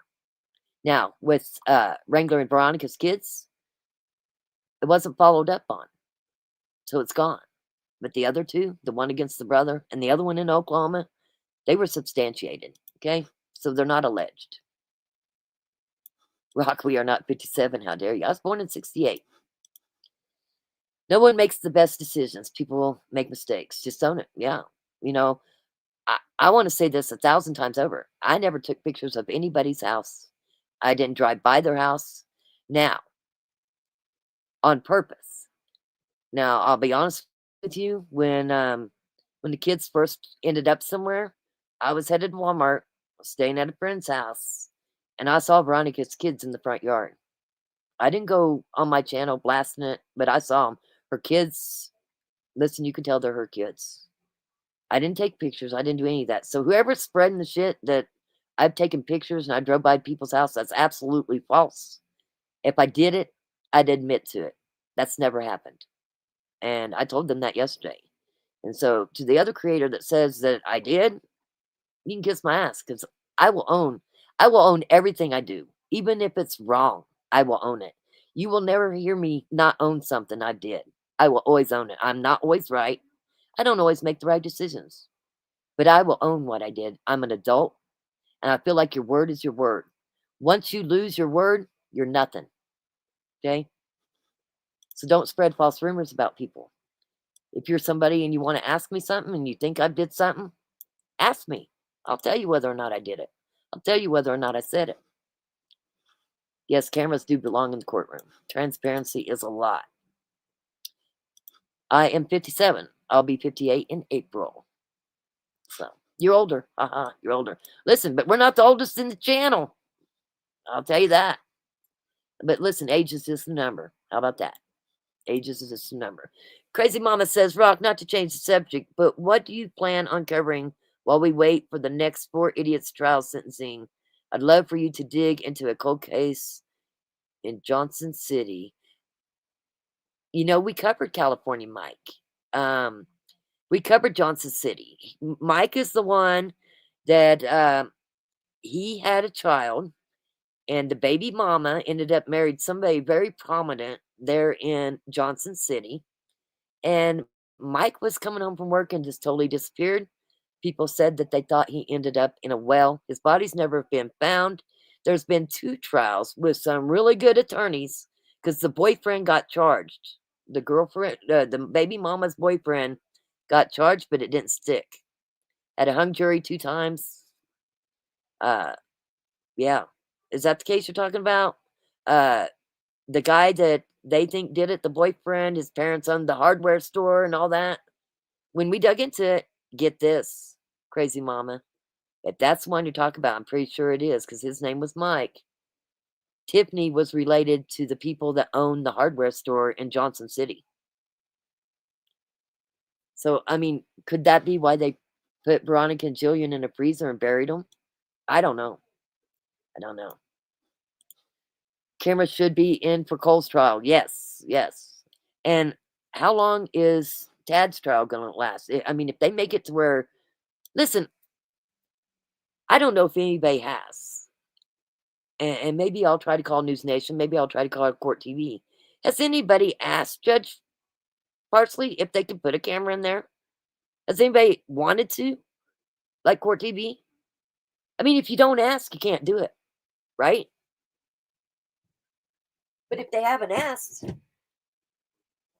that's what I'm wondering. Could News Nation or Court TV just ask them and go in there and film? Got to ask the judge. I'm 68 and proud of it. Just turned 68 in January. There you go. Flower Daisy's Crazy Mama. California Mike sounds interesting. Yeah, we can go over that case again, but I did go. I know that's the case I went over. I don't forget. You know, there was another one out of Hera, Oklahoma. The guy also, custody battle. He worked in Texas, and there's a lot of rural roads there, and he was on his way home from work and just disappeared. They was able to pinpoint the pings at a certain 4-way stop, but they never found his body, never found anything of his. Happens a lot, and it seems to happen a lot around this area. I'll just say it that way. Justified says, I really hope I'm not filmed 24/7 when I get back home. I'm looking forward to running around the farm half naked. Well, that ain't going to happen. You know, satellites film too. Good luck with that. Thanks, Jane. I still work 4 days a week, too. There you go. Justified. She just says stuff. I'll let you know. I'll be out there filming her if she is. And I'll make sure I'm live. How about that? I'll just pop over and film her. Fab, hope you played 3 days a week, Miss Collector's Item. Lollipop says, oh man, I'm 65 this May. Getting my Medicare all figured out. Listen, age is just a number, let me tell you. Jason says, I'm glad to see the mainstream media reporting the truth about the essays. You know, Jason, this girl's young, but it seems like KFDA, the other girl did it too, was able to report it. I liked it too. I really liked that girl. You took a lot of grief for reporting the facts. Glad you can stand on the truth, no matter how difficult. Yes, I did. I did take a lot of grief, but I also knew what I read, guys. Also, you just don't go, you don't just decide to unalive people for no reason. And it's not usually just because of your simple custody battle. It's usually got more to it. And SA is a big deal. SA is a big deal. I find it to be very, very important. Would this case have panned out differently? It very well could have. We will never know because they didn't do their jobs. I have 25 horses and a husband that I have loved for 25 years. Look at you. Look at you. Jane says 65, a very good year if you like wine. Crazy Mama says, wait, so the essay is not founded on Veronica's kids. Okay, no. It's mentioned in there. It's mentioned in there. It's mentioned in the one from the brother. And CB is the initials, the brother. And he admitted to doing it to his little brother, but he did not admit to doing it to Veronica and Wrangler's kids. But there was 2 other substantiated essay cases. As well. I only saw one that I got the paperwork on way back in the day. But supposedly there's 2 that was substantiated. But the way I understand it is he was supposed to go to Prairie View, do some aftercare, and that didn't happen. It's the way I understand it. And they were still getting into the case, and they didn't want a child custody case in Kansas, Grant County, and in Cimarron County. So Grant County said, everything's going to be handled in Cimarron, and everything was closed and sealed. So Cimarron didn't get the paperwork from Kansas. A really big spot left open. A really important spot at that. I mean, people go on parole and say you're from Oklahoma and you move to New York. Do you think your parole stops? No. They follow you. Why wouldn't that be the case in this too? Violent offenders with felonies. They have to register everywhere they go. It don't matter if they leave the country. That follows them. Why wouldn't the SA follow? Why did it get dropped? That's the thing. Oh, Sunflower says, I've watched Rock take a lot of nasty garbage for hunting and digging for the truth. I'm proud to be a viewer of her channel. Live my stock. She stands talk when it's hard. You're right. I've gotten it from all different angles. And I've always said we're about the truth. And the day that we can't say the truth, I'm done. If I have to lie to you and not report the truth, I'm done. That's not fair. That's not fair to you. That's not justice. The truth's got to come out. And listen, we all got stuff we did we're not proud of. Some's worse than others. We're not all perfect. If you are, then you're in the wrong place. You need to be making millions of dollars because you're perfect. Crazy Mama, yes, California Mike. They own the bank, the hardware store, everything. He is buried in a well there. He needs found, yeah. His 2 attorneys I'm good friends with. As a matter of fact, Christopher can tell you one of them represented him. Very, very good attorneys. The guy that was they were trying to charge, that had the hung jury. Yeah, his body's somewhere. Same thing with the guy from Harris, Oklahoma. This is not the first child custody case that has ended in unalivings. This is common. It's happened a lot that people are in big custody cases, and the other person disappears. That's not new. Dan Monnett was his attorney on that case. Dan Monnett still practices today. Dan Monnett is probably one of the best in Wichita. Now, while we're saying one of the best, I'm going to tell you right now, really been digging on Dad's attorney. Dad's got a damn good attorney. They call her the appeal or the acquittal queen. I mean, I'm sure she costs a lot of money, but she is good. And listen, I don't have faith in Buddy Leach. I'm sorry. You know, defense talked for what, 40 minutes? And then Buddy Leach had 3 things to say. And when he went to talk, I don't know, Justified thought he was having a stroke. He stopped, and the judge said, "Is everything okay?" And then he just mumbled something, and the judge said, "Do we need to take another break?" And that's your DA guy. And it seems like your DA don't want to do trials. He wants to do plea deals. I don't know. Put Trevor in it. I thought Trevor did really good, but I didn't really get to see Trevor was just reading things. I haven't got to see him in action. It's going to be interesting to see that trial, that jury trial.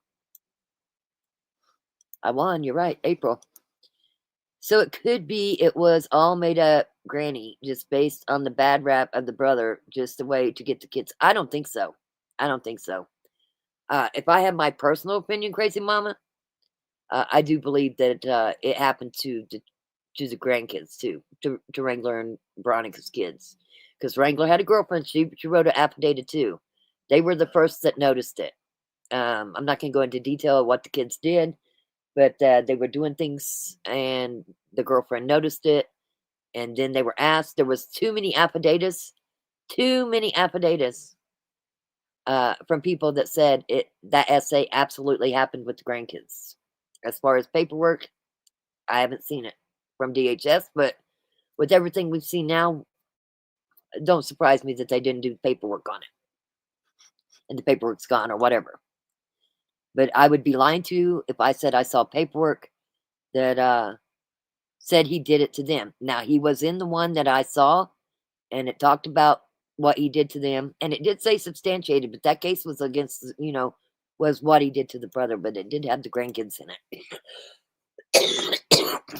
But does anybody care that this brother's doing it to his little brother? I mean, not just about these grandkids. He's taking advantage of his little brother. And Mom, all she did is they can't take baths together no more. Somewhere somebody's got to care about Veronica's other half brother, the little one. I mean, let's take the child custody out of the situation. Let's just talk about SA here. Who's going to step up and care about that younger brother? Because it was happening to him. It went into detail of what happened to him, substantiated. Do you think it just stopped? They didn't follow through with the counseling stuff. Do you think this the older half brother just stopped what he was doing? I mean, you can't be around the kids 24/7, right? Got to sleep sometime. I don't know. Innocent till proven guilty, and unfounded is unfounded. Grandy could have made up the entire story. Crazy Mama, I get what you're saying. Take the grandkids out of the picture. Again, the younger brother, was being sexually abused by the older brother. Substantiated. There was another case in Oklahoma. Substantiated. This case might have been substantiated. You got to remember that it's sealed because they're minors. The only reason any of us knows really about the one with the brother, is because the aunt somehow had it and sent it to everybody. So we've read it. We know. We saw this substantiated. So take that out of the picture. Just take it completely out of the picture. I believe it happened to the grandkids. Why wouldn't it? He was doing it to his brother. Why wouldn't he do it to them? And they were staying the night there. That's my opinion on that. I'm not mad at you. I'm not mad at you at all. I'm just telling you my opinion. Sunflower, I'm 71 and rock is my go-to girl. She is my rock star. I've learned a lot about the law and how the courts work, because Rock really give a damn about justice. I do give a damn about justice. That's for sure. Absolutely for sure. Gail says, damn, in May, I'll be 67. You're still young. Oh, sorry, April. Sunflower wins. There you go. Beach Baby says, I bet Tad's mom, Lori, is paying for that attorney. Well, probably. I didn't see her at court yesterday. Now, there was people on the other side. I had to sit in the front row, so I really wanted to sit in the back because I'd rather sit in the back and watch everybody because I'm a people watcher. But I had to sit in the front, and I really didn't want to keep turning around. But I didn't see Tad's mom there. Did not see her there. And listen, I've had people tell me she's a great lady. Yeah, she pulled a gun on me during the live, and I could have turned around and pressed charges on her. I'm going to tell you how I felt about this. I wasn't scared when she pulled the gun. People that was watching, you saw it, saw how I reacted. My thing was, her son was involved in this horrible thing that went on. I think Tad was just as involved as Tifany. I think they all were equally involved, okay? I don't think one did more than the other. They all knew at any given time, any one of them could have stopped it, and they didn't. Now, do I know that Lori had anything to do with it? No, I have nothing showing me that. Has her life been turned upside down? Yeah, it has. When she filed that PFA and that whole big court thing went on in Cimarron County, I looked at her and said, listen, I don't know you, but I feel sorry for you. You've been put in a position with your son looking at the death penalty, and it wasn't something that you had planned on. I get it. I don't have a problem with you. I told her that in court, and I still meant that. I don't have a problem with her. I don't know her. I don't know her. I just know that from everything I've seen, she didn't have anything to do with it either. So that's her thing. Okay, crazy mama. If Granny paid so much money to fight for them, why would she let the SA fall through the cracks? Listen, she called the Grant County Sheriff. Listen, if the state don't want to do their job, they're just not going to do their fucking job. Okay? Every one of her attorneys has talked about the SA. They've even talked to mainstream media about the SA. As far as the SA, I'll just say it, I feel like Tifany did everything she could. It was the state that didn't do their job, and DHS didn't do their job. That's my feeling on it. And listen, even though she's wrong, she went to her group and was going to take care of it herself. That's not right. But the state had every opportunity to do what they needed to do, and so did DHS, and nothing was done. And they knew about it. Can't make people do their jobs. That's where it needs to change. That's why I said earlier, you got to speak up. Our system is broken. Could this have turned out differently? It could have. I don't know. It might not have, but it could have. Could there have been something else that she found? I don't know. But the SA, I mean, the brother had SA accounts, so I wanted to see all these people do life. These ladies never had to die this horrific death. I agree, Sunflower, 1000%. And again, and yes, the little brother needs to be heard. Who is protecting this little brother? Yes, I realize this family has lost a very important part in their family. Let's not forget about that little brother. Let's not forget about what you heard in court. You heard the SA exists. Somebody needs to step up. Somebody needs to step up and protect that younger brother, because the older brother's still living there, and if he's not getting any help, it's still happening. And if you really care about your family, somebody needs to look out for that little brother. That's my opinion. It's my opinion. Yes, the records are sealed, and that's wrong. That's all I'm saying. It could very well be a substantiated one. But what landed in my hands was not the one for the grandkids. Let me make that clear. There might be a substantiated one for the grandkids. I haven't physically had it in my hand to see it. So I'm not going to tell you I've seen something that I haven't seen. I have seen the one about the little brother, and it did have the grandkids in there and their names. That's right. Would the court have allowed it to be brought up without a burden of proof being met? No, Jason, they wouldn't have. That's what the affidavits were for. Them are sworn affidavits that came from Grant County Sheriff, Angela Hernandez with DHS, saying that it was that it happened. Tiffany Hernandez, was it Hernandez? Tiffany Gleason, all the attorneys wrote affidavits. Them were sworn statements. The only reason there was written affidavits was to make it be done in one day and not 3 or 4 days having people on the stand. It's the same as if they went before the judge and raised their hand. Them sworn affidavits, they have to be telling the truth and nothing but the truth. And every one of them was about the SA. Every one of them that the defense read that morning. Well, the way I'm hearing how the aunt got the documents is she took it off of her sister's iPad. It was on Veronica's mom's iPad, and she took it off of there and sent it to people. I don't know. That's what I was told. I don't know. I just know it was sent to me and I read it. That's the best I can give you, crazy mama. Jane, great lady that pulled a gun. Yeah, it's that great lady. But you know what? Again, she, I don't know the lady, okay? I could have probably caused her life to be not so good with her pulling that gun on me, but I was trying not to. I try to put myself in other people's situations, okay? Lavender says, my question is, why are the brothers still living in the same household to this day? I don't know. You know, somebody else told me that Amanda and Seth just moves. They just move. They moved out of Oklahoma because of the substantiated case, and then they moved to Kansas. I don't know. I can just tell you what people send me stuff all the time, and that's what they've said. I mean, honestly, with this case, DHS should be checking on that little brother. If the family really cares about the little brother, you should be checking on it. I don't think it stopped. I agree. DHS continues to fail. That's right. I agree. Lavender says, yes, DHS fails. Fairy Tale says, Jane, yes, we were worried for Rock. That lady was cray-cray.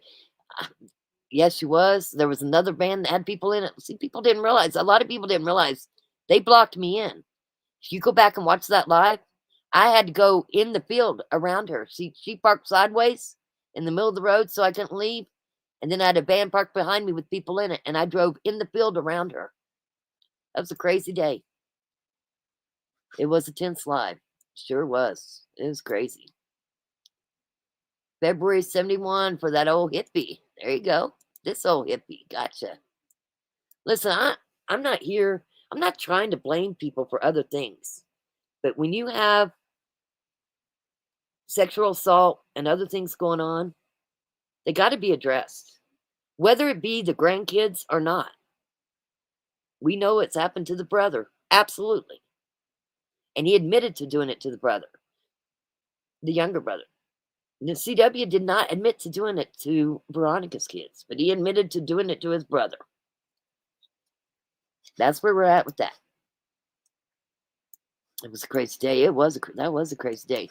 Let me see here. I pulled up a couple more things. Let me see.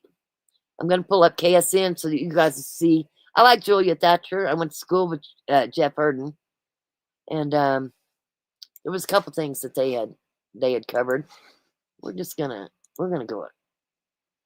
Should make it into a short rock. That's right. I should. Oops. Oh, I'm gonna drop the link too. If anybody wants to come up and talk or whatever, it's up to you. I said I would drop the link, and there it is if anybody wants to. Nobody has to, but there it is if you want to. Let me play this KSN. There's a couple on from KSN I want to play. This is one of them. Good morning. Thanks for starting your Monday with us. I'm Alexis Padilla. And I'm Zach Martin. A story we have been tracking since 2024. Tifany Adams is being sentenced for her role in the ambush, attack, and murders of Veronica Butler and Jillian Kelly. KSN's Julia Thatcher has followed this story since the two mothers were reported missing. She's in Guyman, Oklahoma, with a preview of what we can expect in court. It's our top story. Good morning. Tifany Adams has taken a no contest plea deal. As part of that plea agreement, the death penalty is off the table. Also, she will not have to testify in anything related to this. So 2 of the 5. Hold on. I want you guys to look at this. See how her hair is just all over the place and down? Okay. When we come back from lunch, she had it in a bun. I don't know why. Maybe she got hot. I don't know. testify in anything related to this. So 2 of the 5 suspects have not taken a plea deal in connection to the murders of Veronica Butler and Jillian Kelly, and it appears that their cases are moving toward a trial. If This video was from previous. This is not from yesterday. This video is from previous. Tad wasn't there. Cole wasn't there. Just Tifany was there. that happens, Tifany will not have to testify. Also, conspiracy to commit first-degree murder and 2 counts of child neglect have been dismissed. That's notable because investigators say custody over Veronica Butler's children is at the center of these murders. We are not allowed to have cameras inside the courtroom. I will bring you the latest on what happens today and if we hear anything from Tifany Adams, if she addresses the court or speaks. Here for you in Guyman, Oklahoma, Julia Thatcher, KSN News 3. Okay, let me stop that real quick. Sunflower says, I have to say, if Granny went after the brother, most of us would have helped her. But these ladies were, no, we wouldn't have helped her. I mean, the brother was 10, 11 years old. 10 or 11 years old. Now listen, and this isn't directed to you, Sunflower, okay? It's not directed to you. When you have a 10 or 11-year-old that's watching porno on their mom's iPad and doing things to the little brother, somebody showed them at 10 or 11 years old. They didn't just decide one day they was going to watch fucking porn. So who showed him? Who has he watched that does these kind of actions? That's where you got to go. There's an adult somewhere that has showed this kid this stuff. A 10 or 11-year-old does not just start doing that shit on their own. Right? Correct me if I'm wrong. I'm going to finish this. If they're 10 or 11 years old, then whose fault is it?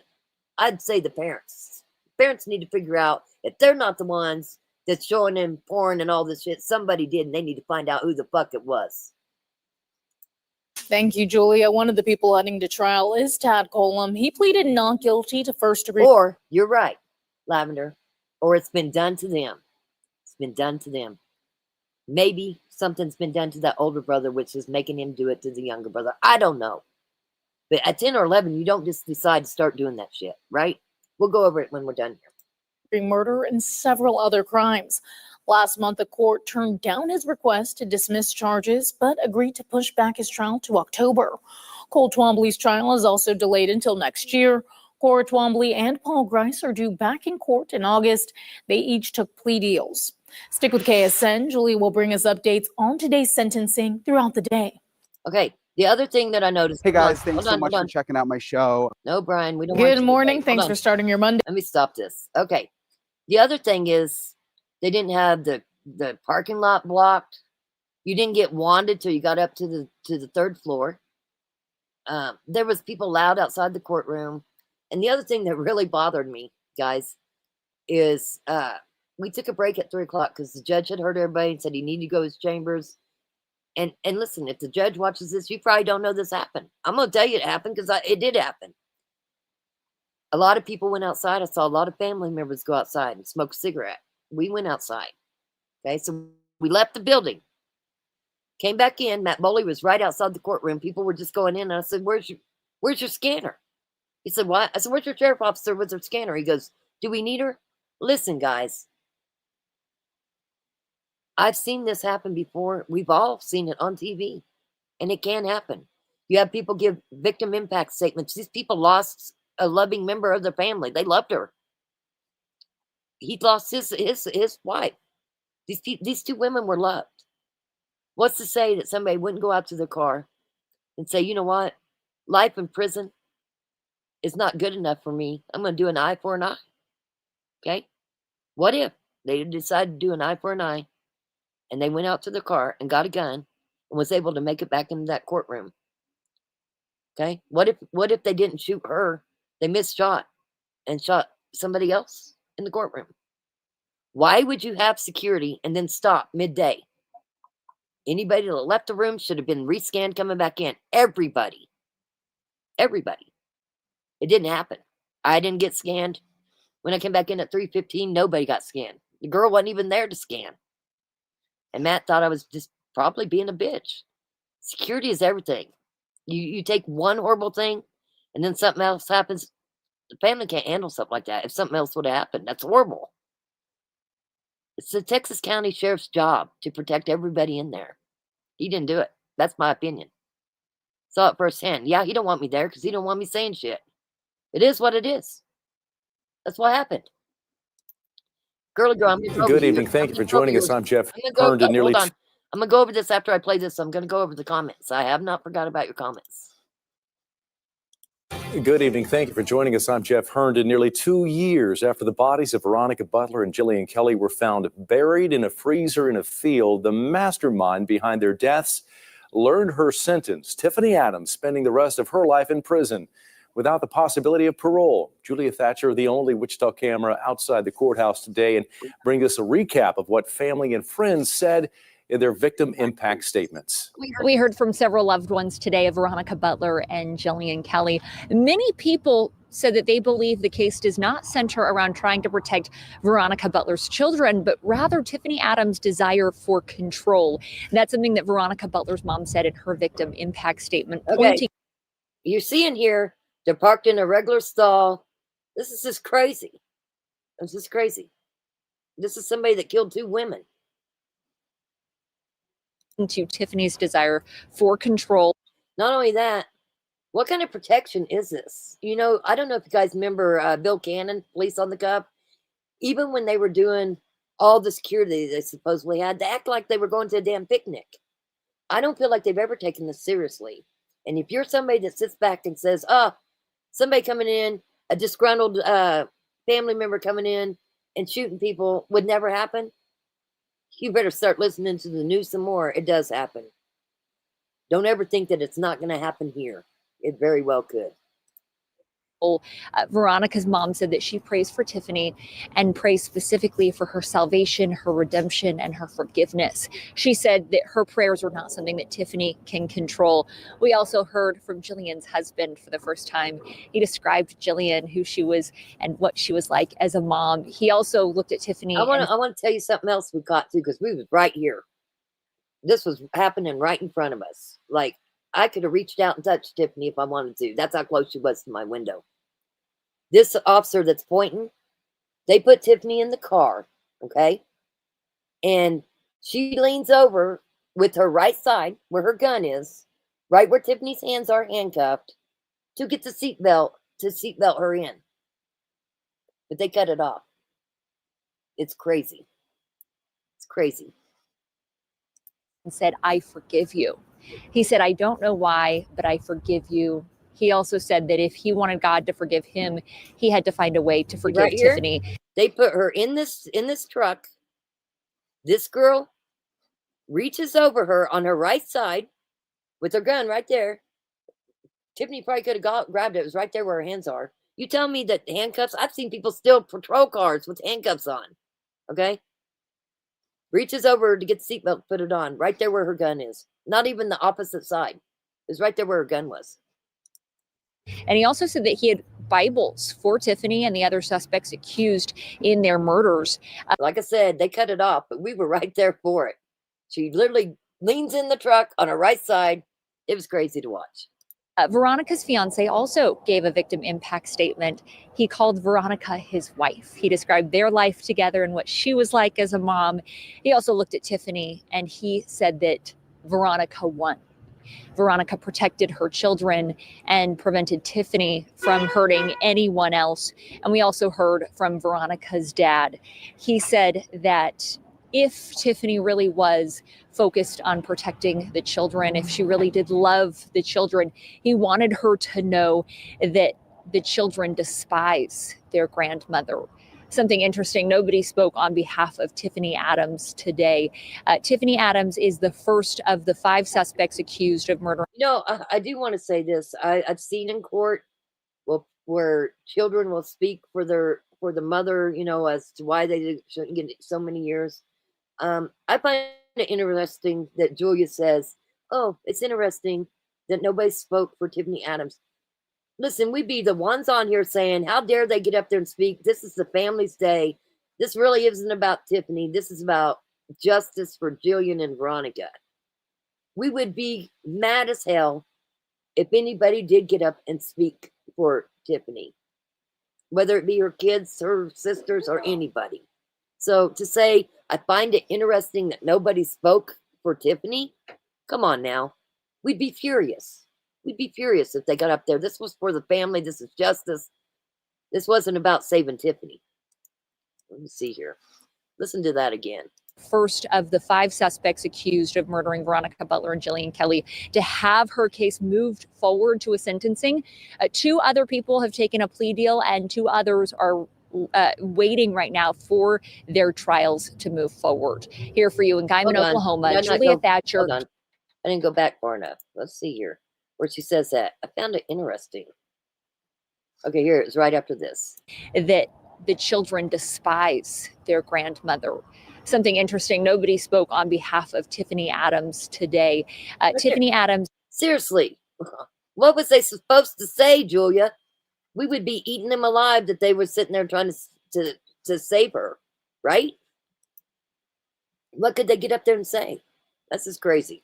Is the first of the 5 suspects accused of murdering Veronica. Say that again. The 5 suspects accused on behalf of Tifany Adams today despise their grandmother. Something interesting, nobody spoke on behalf of Tifany Adams today. Tifany Adams is the first of the 5 suspects accused of murdering Veronica Butler and Jillian Kelly, to have her case moved forward to a sentencing.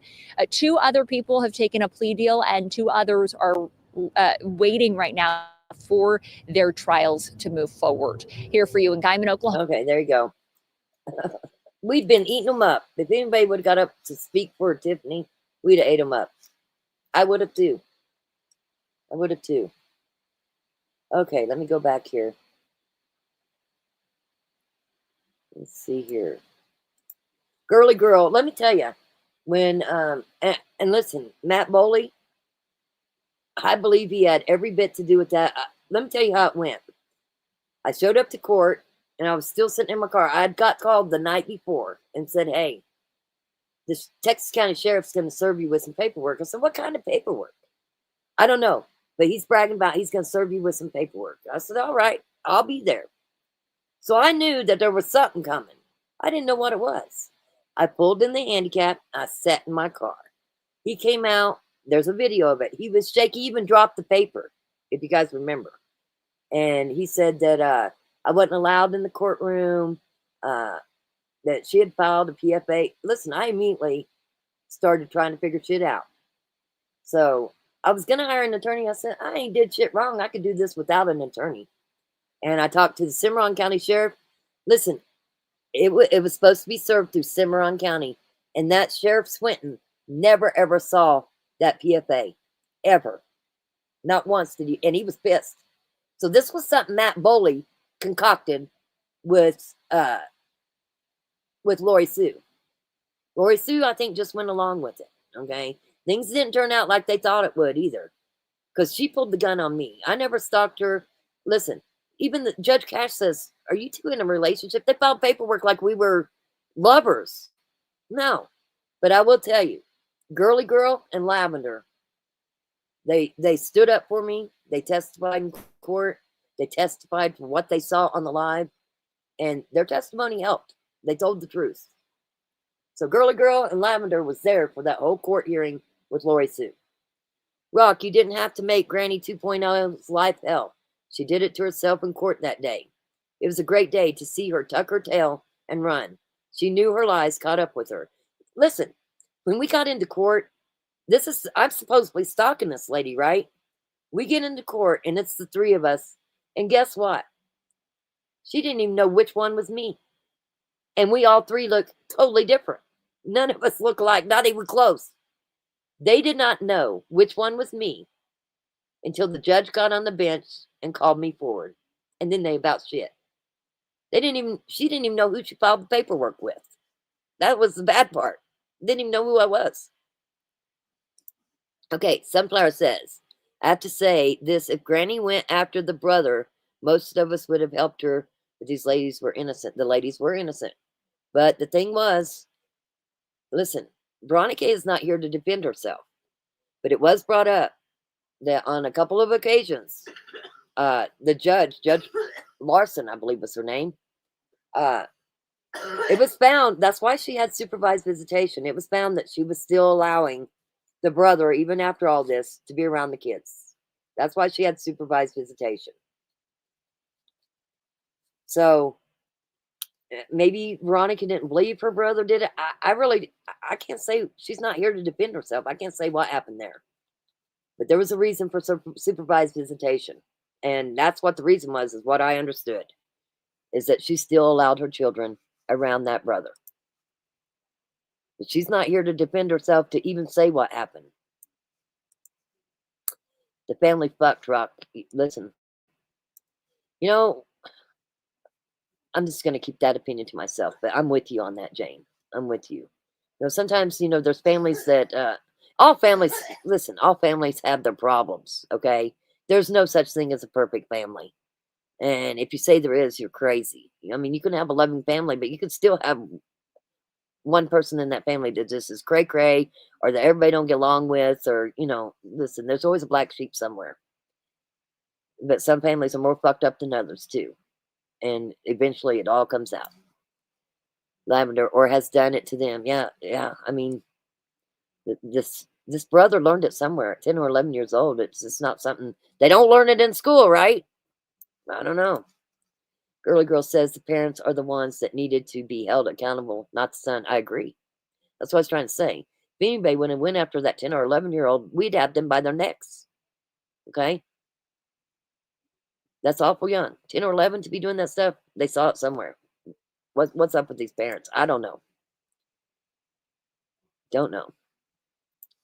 Sunflower says, Rock, as far as Tad's mom goes, you took the high road and you showed mercy and restraint. Who, if anyone, hurts the brother?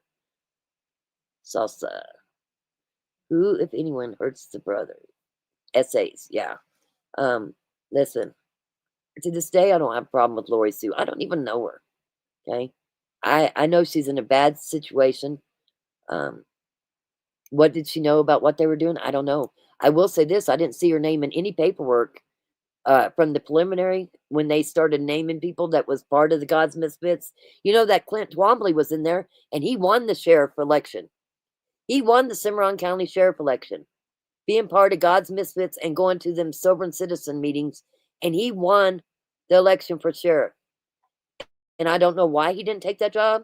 When I went and talked to Swinton, I said, why aren't you running for sheriff? He told me he was 8 days shy of having a residency and he couldn't run for sheriff, but he's still the sheriff. So they did something over there because Clint Twombly won the sheriff and he didn't take it. That's crazy. Jane says families fall. Abuse can repeat in some families, especially in expected or denied. Yeah, I mean, 10 or 11 years old, they've learned it somewhere, right?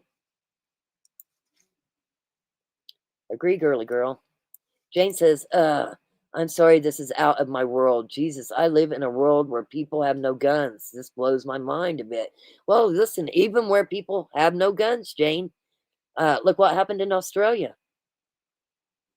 I mean, listen, when you say people have no guns, let's just say it right. The criminals have the guns. There's no such thing of people not having guns. They might not be in your law where you can have them. That means the criminals have them. That's how I feel about it, but I could be wrong.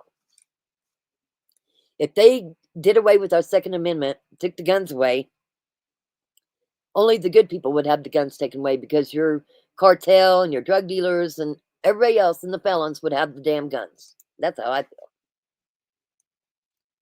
This is crazy.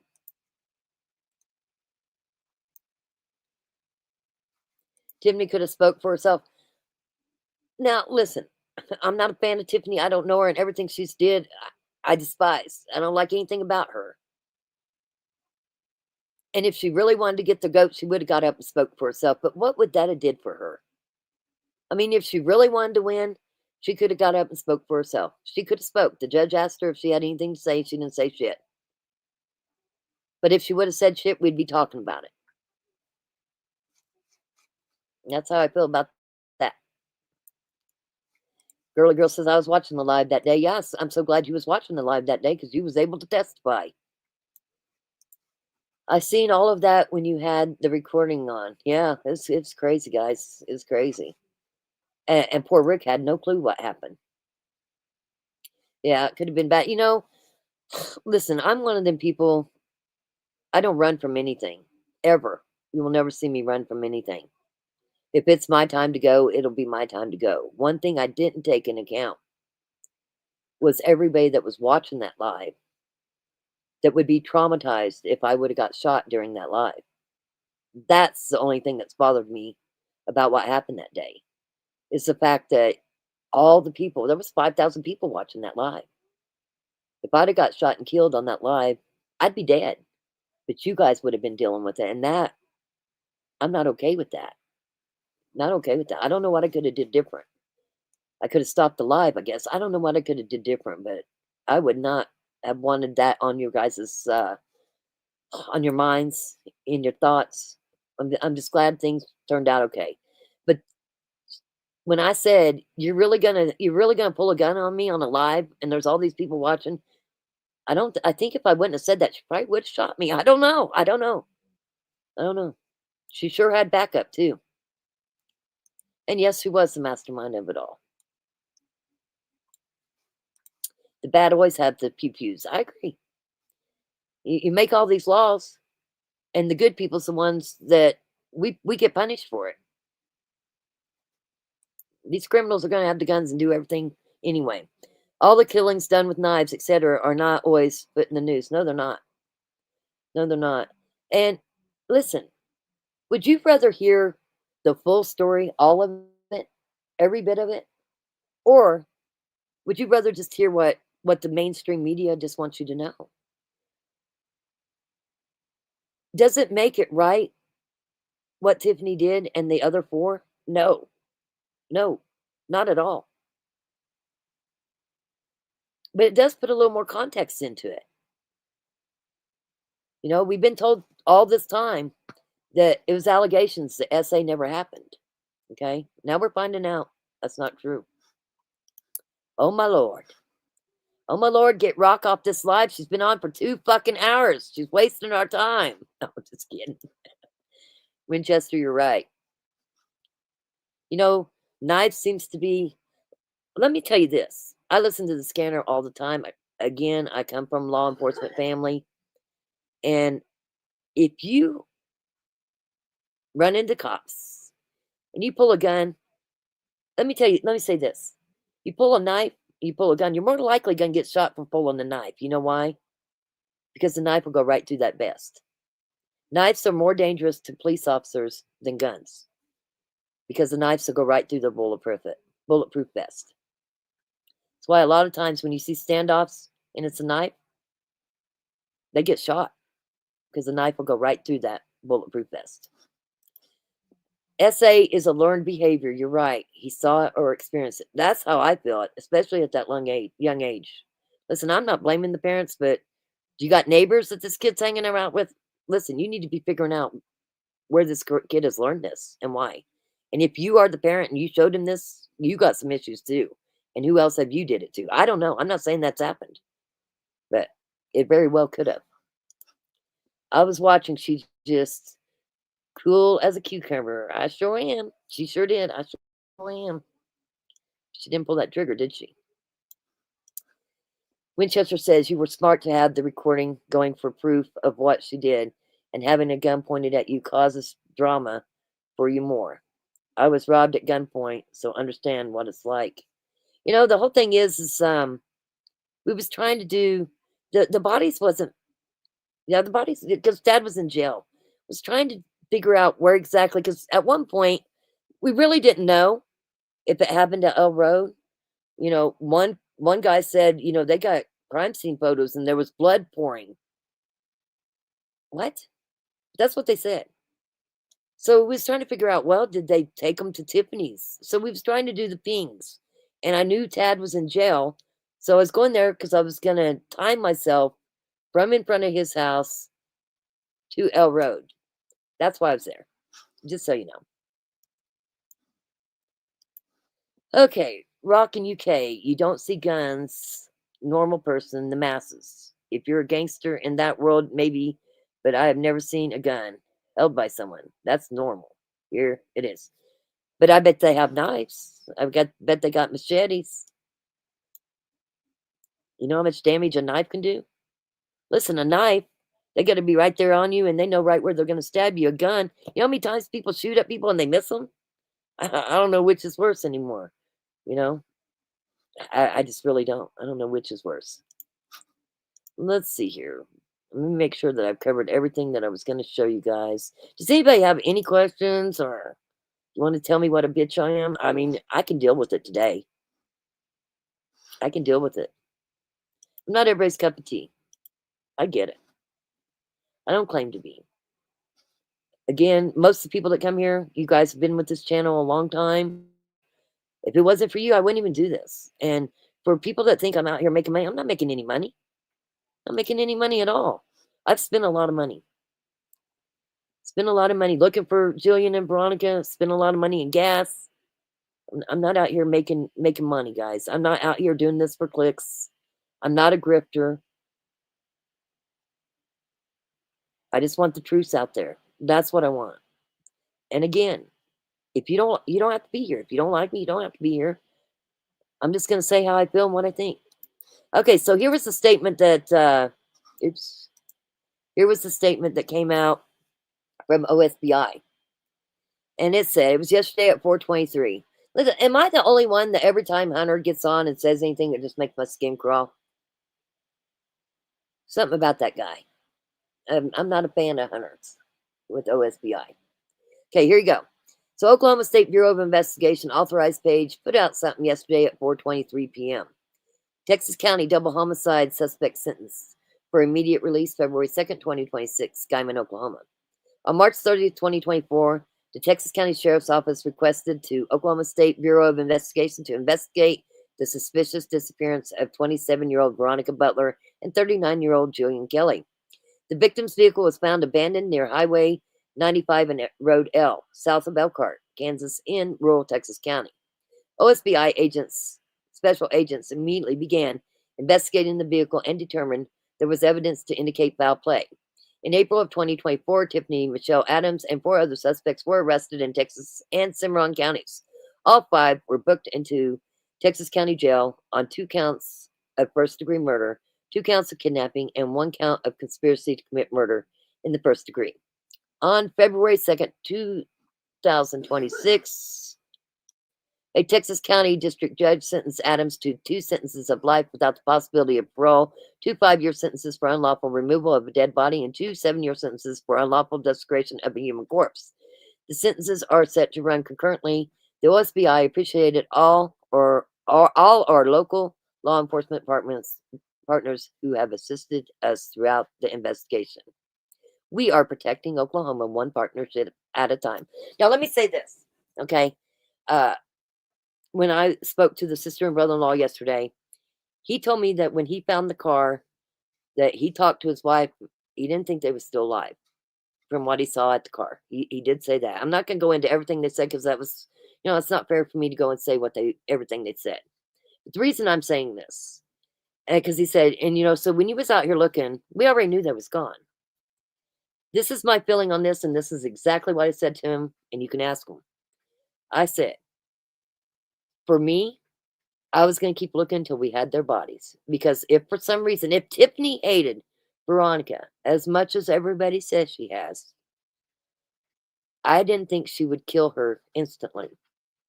I felt like she would torture her, honestly. And I didn't know Tifany at the time, but this is what my mind was thinking. So every time I went out looking for them, I was looking for live bodies, but also looking for the bodies. Why did it take 13, 14 days for them to get the bodies if they knew they were gone the first day? Is that shitty police work? Why did it take 13 to 14 days if they knew that day? I'm not going to buy that. There's been other things happen over in that area. Things get shoved under the rug. But also they have drones. They have dogs. They literally went 1 mile east, 1 mile west, 1 mile north, 1 mile south, from what I'm told, searching for Jillian and Veronica. Why wasn't there drones in the air? Why wasn't their dogs brought out? Whether they were still alive or not. The lack of out there physically looking for them, and it taking 13 to 14 days to get the bodies, I don't find that good police work. But that's my opinion. If they knew it all the first day, then why did it take that many days? So, Many people said they were already gone when we were out there looking. Listen, there was no answers. There was nothing until bodies are found. And what if we wouldn't have kept looking? And I don't know.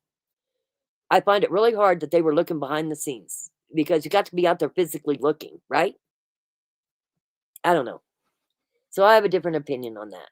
I'm not going to give them their flowers, okay? I'm not going to give them their flowers. I don't feel like they did a tremendous job. I don't think they're just that great people. They don't even wear body cameras. They got something to hide. What is this on my screen? I'm going to look at it just because it's here. Texas County complaints, comments, and stuff. Most people know that Booker, Texas had a terrible fire at the meatpacking plant. They desperately needed a fire truck with a tall ladder. They called for help from Guyman, Oklahoma, Canadian, Texas, and Woodward, Oklahoma. All three of these fire departments refused to help. It is hard to believe that the firefighters refused to help. Finally, Liberal, Kansas was called, and this is 2 hours ago, and they sent help. This was several hours after fire started, and the fire was quickly brought under control. Just imagine if it had help come from sooner. This is a whole community that is adversely affected. I feel such shame for the fire departments that refuse to help. Wow, guys. Listen, I feel like everywhere people can do better, but I feel like people in the panhandle, I feel like you guys have been done wrong. I think things are shoved under the rug. I think they're still on the good old boy system, good old buddy system. And it shouldn't be that way. You guys pay their salary. Make them work for you. Stand up, make them wear their damn body cams. Now, if you got grandkids or you got kids, don't you want to know that if they get pulled over, that things are going to be done right and you're going to be able to watch that body cam? Come on. That's the way it should be. It looks like this Sutton. Wow, maybe next time get off your ass and get a bucket. Where were you? I'm pretty sure Booker has volunteer fire department. Why don't you volunteer? Well, anyway, I'm going to get rid of that. That's another story for another day, right? That's how I feel. Okay.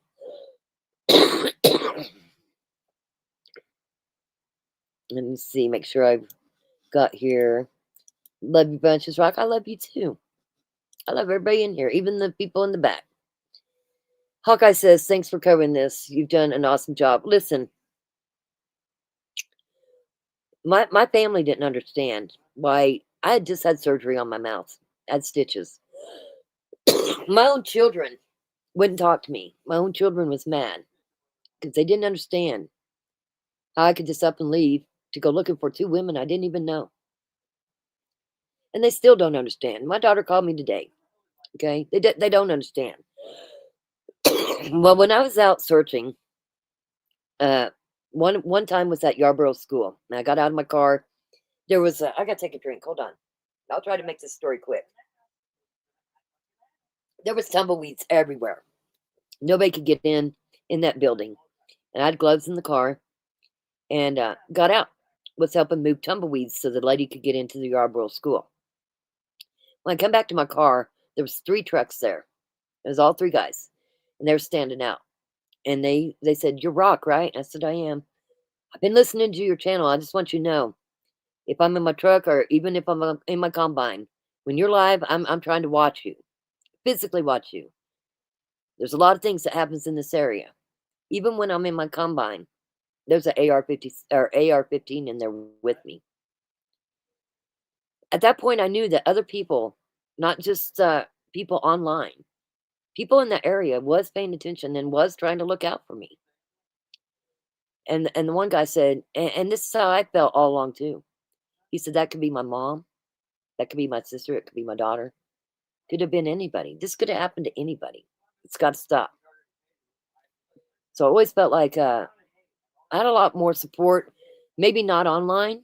I still had a lot of support online. A lot of people in that area. There was a lot of support from them. They don't get on the YouTube and talk in the chats and stuff, but they were watching. They were paying attention. Hell, we had people sending us stuff from medians, and we was going to schools. Supposedly, one of them saw one of the ladies still alive by school. So we went to all the abandoned schools. We tried everything. At that point, people sent stuff. I was going to look. We went to places where there was birds flying above. People said there could be bodies in there. We went tracing through all that stuff. We tried to cover everything. Girly Girl says, you're my cup of tea. Well, you're my cup of tea, too. That's why we've been friends for so long. For those of you that don't know, Girly Girl's been a longtime friend of mine, way before we even did this YouTube channel. One of my very best friends. Love her to death. I've met many people from this YouTube channel that I am glad to call my friends. And they're not just my YouTube friends. They are friends in real life. They are good people. Lavender. Listen, Lavender, I can't express how much of a good person you are. I enjoy our friendship. I have a COPD. I have a breathing machine, and it's kind of a big thing. And I was having to travel, take it in my house out. Well, Lavender got me another one to keep in the bus. Well, when Journey was at the house, I had to lock Smith in the bedroom, and this is after Wesson had passed. And I had to go somewhere. Well, when Rick got home, he said, well, Smith got pissed off. He got a hold of your bag with your breathing machine in it, but he just tore up the bag. He didn't tear up anything else. Well, of course, I came on this trip. I threw it in the bus. Well, the other night, I really needed a breathing treatment. Went to use it, and he had chewed the damn cord. Damn Smith had chewed the cord, and Rick didn't catch it. So here I was splicing it and trying to get it to work. It didn't work. Well, anyway, I went to see Lavender yesterday, and you know what? I put it in the post. She gave me another breathing machine, and I tell you what, you might have saved my life. I did a breathing treatment today. Thank you for all you do for me. Thank you for everybody that has did things for me. Hawkeyes, love you too. We've been at Hawkeye's place. We're hooked up to her 50 amp. She's fed us. And when I say at Lavender, she feeds me. Listen, there's great people. Hawkeyes has been really awesome. We're in a safe environment. We've got electricity. We can go in and hang out and visit. I'm going to be sad when I leave here Thursday. I've really enjoyed this 2 weeks. Really glad I went yesterday. And yesterday, I didn't know it because I had to go see a couple people in Guyman. Listen, when I tell somebody I'm going to see them, I try to keep to my word. Because if you can't keep to your word, then what are you? So I try my best to keep to my word. So I had to go see a couple people. I didn't know it, but Hawkeyes had sent me $25 through Cash App to feed me and Justified. I didn't see it till I got back here, but Hawkeyes, it's a thought to count. And you sent me $50 to put in the gas. Like, listen, I don't expect anybody to do anything, but I do want to recognize that you didn't have to do that, and I appreciate it. I appreciate it a lot. A lot. Made some really good friends here. Lavender says, thank you, Rock, for all you do. If it has not been for you, these two women would have never been found. In my heart, I do feel that way. I feel that way too. I feel like nobody was looking. And if the Ellie really knew where they were, then why did it take 13 or 14 days to get their bodies? I can't. I can't go with that with them. I'm sorry. Jane says, we got knives, we got medical, but everyday working person has never seen or held a gun. Not saying that's good or bad. It's just a fact. I gotcha. I understand. Girl, I love you too. Absolutely. Boo Sheet, how you doing? Hey guys, good to see you. Exactly. They dropped the ball straight away. Yeah, they did. When family members tell me we knew that day, but did you? Did you know that day? Because everything that I've learned about Tifany, I really thought that she would have took Veronica and tortured her. I really didn't think it went down the way it did. And that's me being honest. I thought that she had such a dislike for Veronica that she would torture her. I was wrong, but that's what I thought. Winchester says, I agree with you, Chuck, and why did it take so long to find the ladies? Exactly. I don't understand. Don't understand. So when a family member says that to me, that's my response. Then why did it take 13 or 14 days? Why was there not drones? Even if they wasn't live bodies, you had to get the bodies. Why wasn't they looking? I don't get it. Anyway, like I said, strong lady you are. Listen, everybody in here is strong. We've all had to go through a lot of things. Listen, you've watched things that happened to me and you still followed me. And you still was here. You didn't know whether I was telling the truth about the essay. You did. Listen, you didn't know, and you stuck by me. I appreciate that. Winchester says, I have followed you from the beginning, and you were so awesome, especially only one looking for them. So sad that cops, OSBI, handled things the way they did. Do you guys remember just south from Four Corners? Do you remember there was a pair of shorts in a bag found? They never picked that up. There was a couple rubber gloves that was found. It was called in. It was never come and picked up. I even put rocks by them, okay? You realize that that's the same road where Beasley was at? If we would have just kept going south, if we would have just kept going south. I say that all the time. We was almost to Beasley's. We just kept going south. And at that time, was just hearing what people said. And if anybody thinks that there wasn't people in that area that damn well knew everything that went down, you're wrong.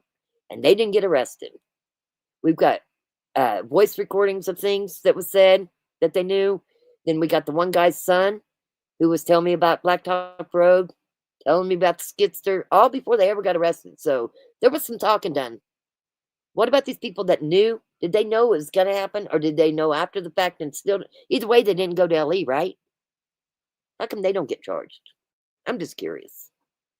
Just curious.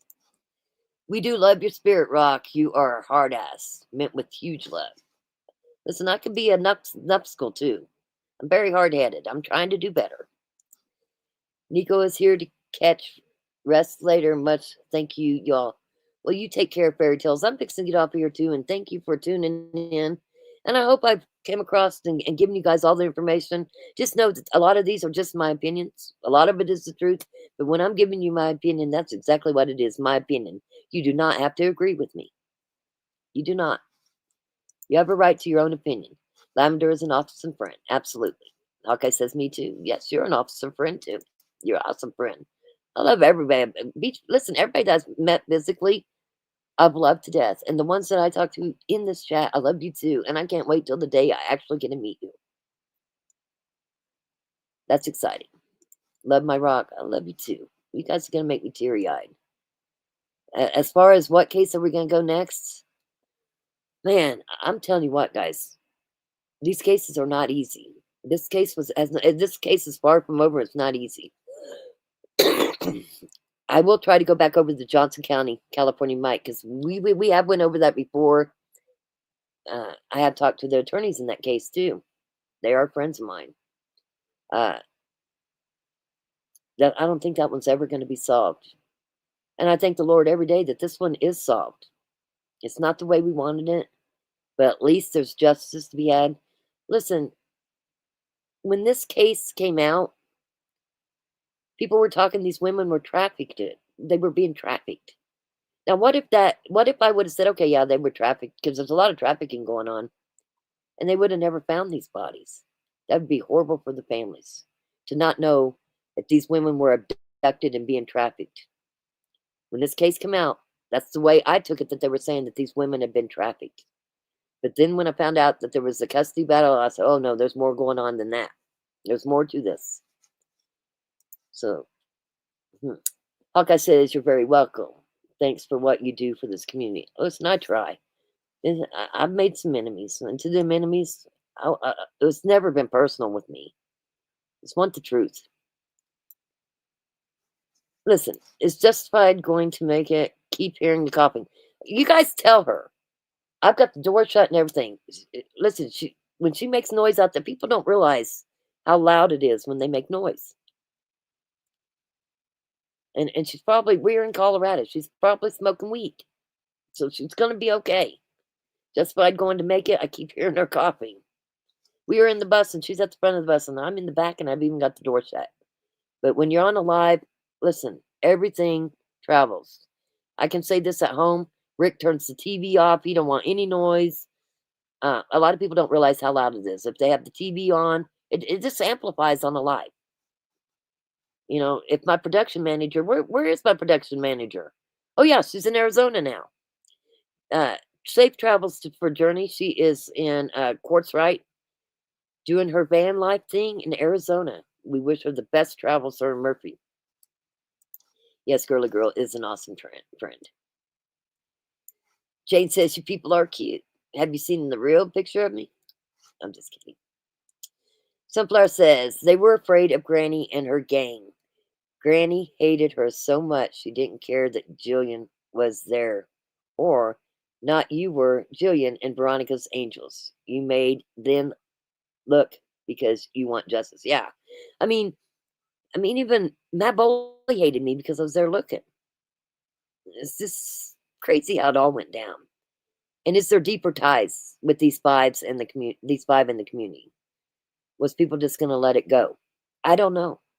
And you know what? I'm glad I'm not left wondering.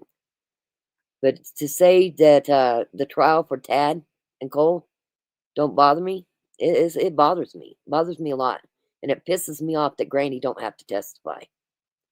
I think she should have had to testify and tell the truth, just like Grice and Cora, to get that plea deal. But, it don't matter what I think. But that is what I think. There are so many people who knew and are still free. Yes, crazy mama. They did. A lot of farmers in that area, they knew too many details, okay? They knew too many details before anything was released. They knew. I agree. Hell, that kid even knew about the hammer being broken. He knew about the glasses. It's crazy how much people knew. So crazy. Girly Girl says, I have yet to meet Hawkeyes. Looking forward to it one day. I'll have to bring you here. Or she's going to come to Wichita. We'll figure it out. Winchester says, love you all and signing off. Everyone have a good night and sweet dreams. Same to you. I hope you have a good night and sweet dreams. Listen, I'm going to be back here for Tads. But when I say I got a pit in my stomach, I don't have a lot of faith in the DA. After watching Buddy Leach yesterday, he had 3 things to say after everything was said. That was crazy in itself. When the other guy got, 30, 40 minutes of saying his thing, and then Buddy Leach goes, I only got 3 things. Yeah, well, I just don't. This is only my opinion. I don't think Buddy Leach wants to do a trial with anybody. I think he wants to make as many plea deals as he can. And how many people, how many of these 5 does he know that he's trying to give a... That's my thoughts. Beach Baby says, you're awesome, Rock, at all you do. Well, you're awesome too. Tumblr says, one of my biggest questions is why? Granny took the phones to be fixed. Rock, this case would not have been solved, but you went live and you pushed. Then into the Rock follows, we helped Rock make noise. Yes. Listen, you guys did this. You guys continued to show up, continued to talk, continued to give me information.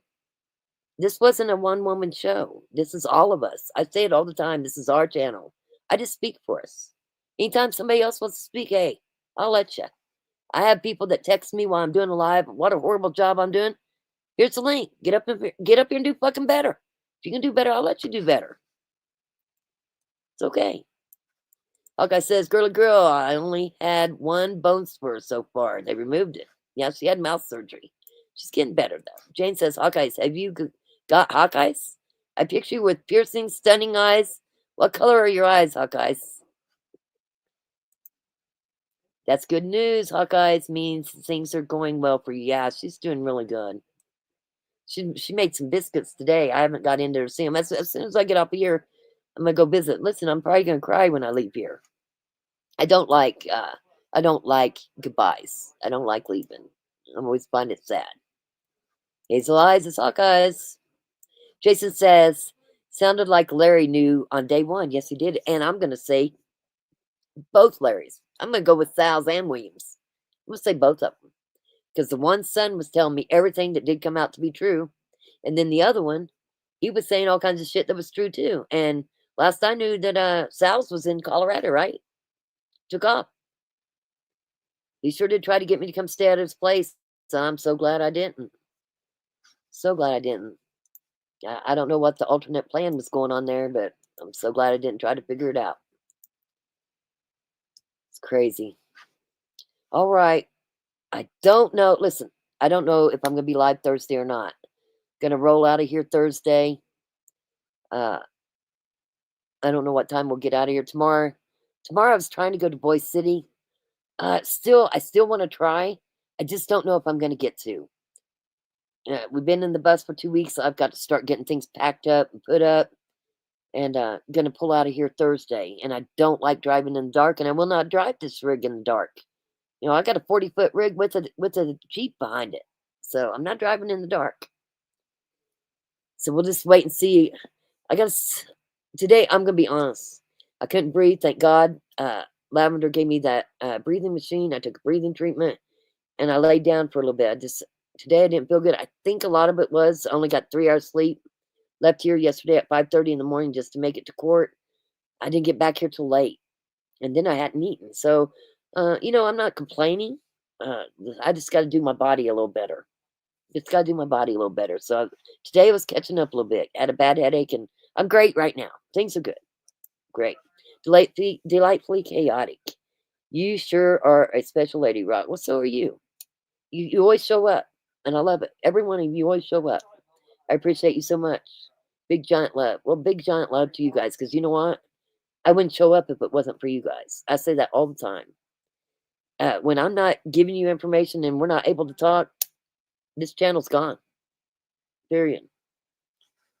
I do it for you. I do it for all of us. And hopefully everybody feels like they can speak freely. I really hope that, because we're not all going to think alike. And that's why I said I like to watch all the different newscasts, because I like to see how they think things, how they saw it in the courtroom. And obviously, some of them don't want to talk about how they saw it in the courtroom. I'm going to continue to follow Paige Stockton. I like the fact that she's saying what she's seeing, and they haven't got to her yet to censor her. Thank you, darling. You're welcome. Brock, when the live ends, I'm going to send you a pics to show you how my day went. Oh, is that good or bad? I'm going to give you prayers anyway, girly girl. Hope your husband's doing a lot better. Yeah, I just couldn't sleep. But also, I would say we're not real level here. I thought we were, but, move a little bit. I don't know. Maybe I was scared because there's a time difference, and I was scared that I was going to miss court.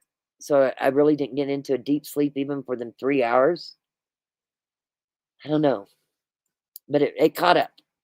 Plus, I did a lot of driving yesterday. 3 hours sleep. Geez, Rock, 6 hours is better. I like 8. I don't think I ever get 8. But again, I really wanted to make sure I was at court. I think my anxiety was getting me. And I didn't want to oversleep because we had to leave here by 5:30. I mean, granted, it was only like 42 minutes to make it to the Oklahoma border. And then we lost an hour. Okay? And we lost an hour. What did you miss? Well, they all think you're hawking up a lung up there. They can hear you cough and clear back here. That's what you missed. Bad day? I'm sorry, girly girl. Listen, the bad day will pass too. The bad day will pass. Okay, was on the phone with husband. What did I miss? What do you mean you're used to no sleep? Bullshit! You sleep a lot. What do you mean you're used to no sleep? I'm going to call bullshit. I'm going to call bullshit. Delightfully chaotic says Veronica would have loved you, and vice versa. I sure miss that little mama. Listen, she's a very beautiful girl. I do believe she loved her children more than anything in this world, and she looked like a happy lady. And I love the fact that she had her own business going. Things were going good. I can't express enough how sad I am that she's no longer here, and all the people that's missing out on having her here, especially her children. Especially her children. Girly girls sending good vibes and prayers. That's right. Man, my throat's itching. Maybe I talk too much. Listen, I'm going to say this. This was one of our better lives. But I'm going to tell you the difference in this live.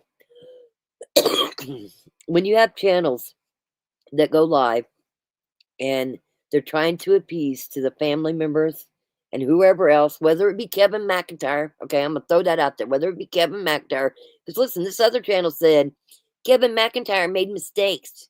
He's already had to pay for them. He's a good guy. He's not a good guy. Go ahead and get your boots on the ground and ask people in the area. Ain't nobody liking no Kevin McIntyre, okay? Nobody likes him. Now, if you're in the area, this is my question to you. I've been told he's always at the EMS station in Boise City. Now, he's always been part of the EMS, even when he was District 1. But he's been seen a lot just hanging out with his EMS shirt on in Boise City. Does he still work for District 1? I'd like to know. Is he still employed by District 1? Jane says, I love my sleep. I know you do. Girly Girl says, thank you. Listen, one thing I will tell you about Girly Girl, she's had some rough days. She's had some bad things happen in her life. But she always rises up and moves forward. Always. She's a strong, strong lady. I hate it that she's had a bad day, but she also knows this day will pass. Tomorrow is another day. Justify said, I'm only sleeping a lot because I don't sleep at home. Okay. Okay. The next live. Well, if I don't do one Thursday, we'll do it Friday. Okay. I'm going to try for Thursday, but if I get home too late, I just won't be able to do it. But we try to go live every Tuesday and Thursday, even if it's for 30 minutes or an hour. I try to limit it to an hour. Tonight we went longer. We're almost at 3 hours. There was a lot to talk about. What I was saying earlier.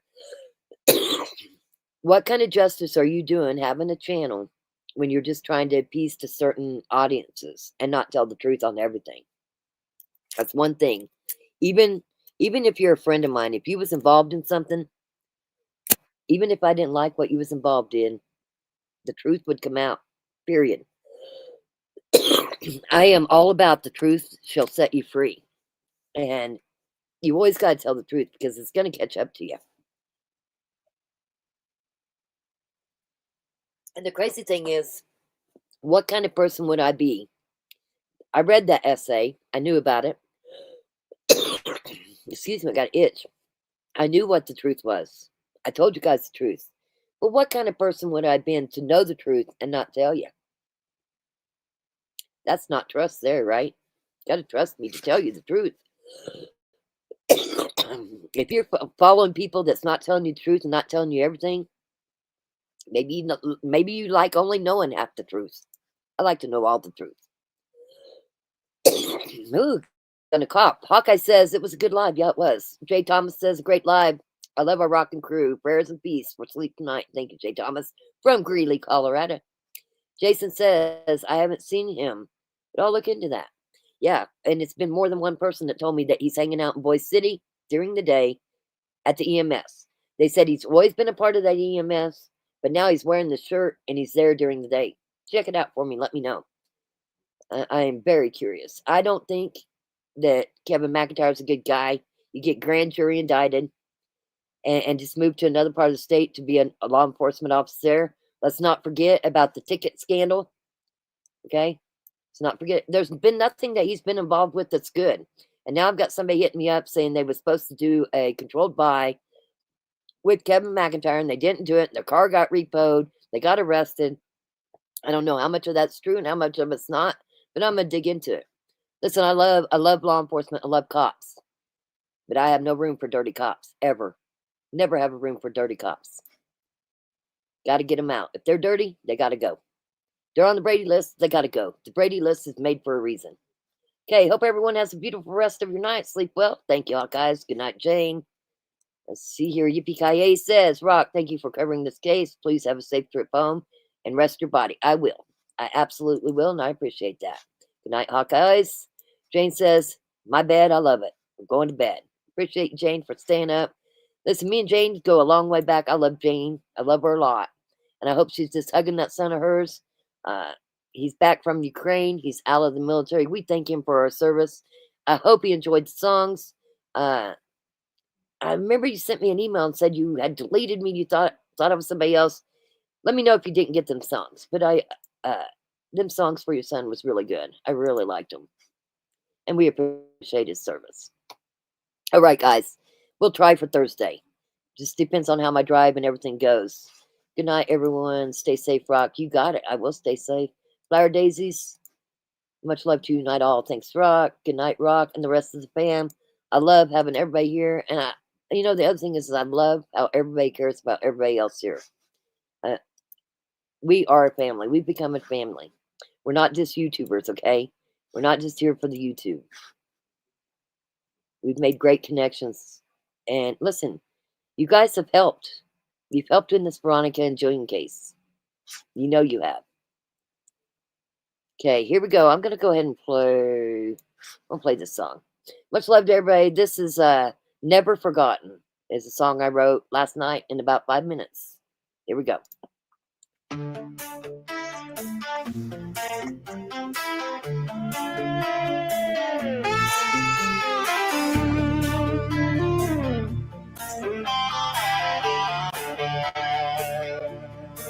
2 Kansas hearts, 2 bright lights, gone too soon on an Easter sunrise. Veronica's laugh, Jillian's smile, echo stretched for miles and miles. A town stands still, a prayer is said, tears fall softly for words unsaid, but love stays alive. Hold on, sorry guys, I see, let me make sure I got all these comments.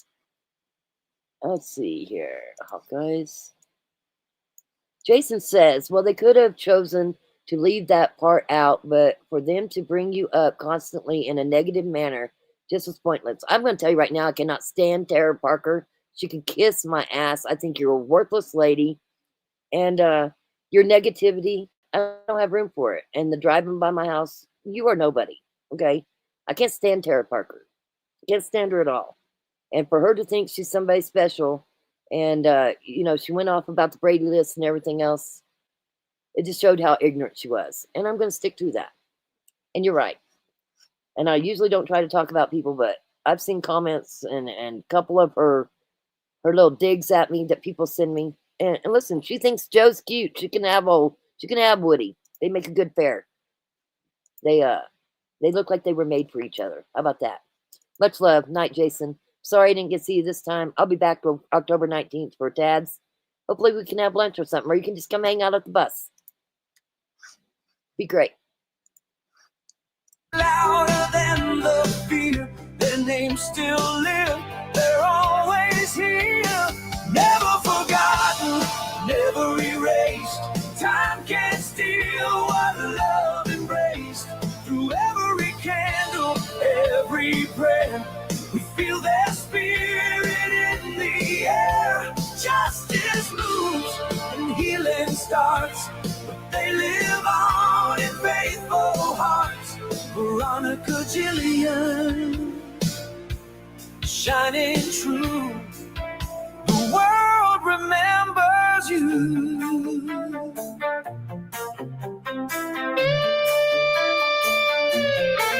The gavel falls, a chapter turns. Still the candle of memory burns. Families carry both grief and grace, holding tight to what time can erase. A long road forward, step by step. Promises made, we won't forget. Truth will stand, the story told. Their legacy is stronger than gold. And in the quiet, we say their names, not for sorrow, but for the flame of life that mattered, lives that changed, a love that death can't rearrange. Never forgotten, never gone. The light keeps burning on and on. Through every voice that speaks their name, we guard their memory like a flame. Justice walks and hope survives, carried gently through our lives. Veronica, Jillian, forever known. In every heart, you're home.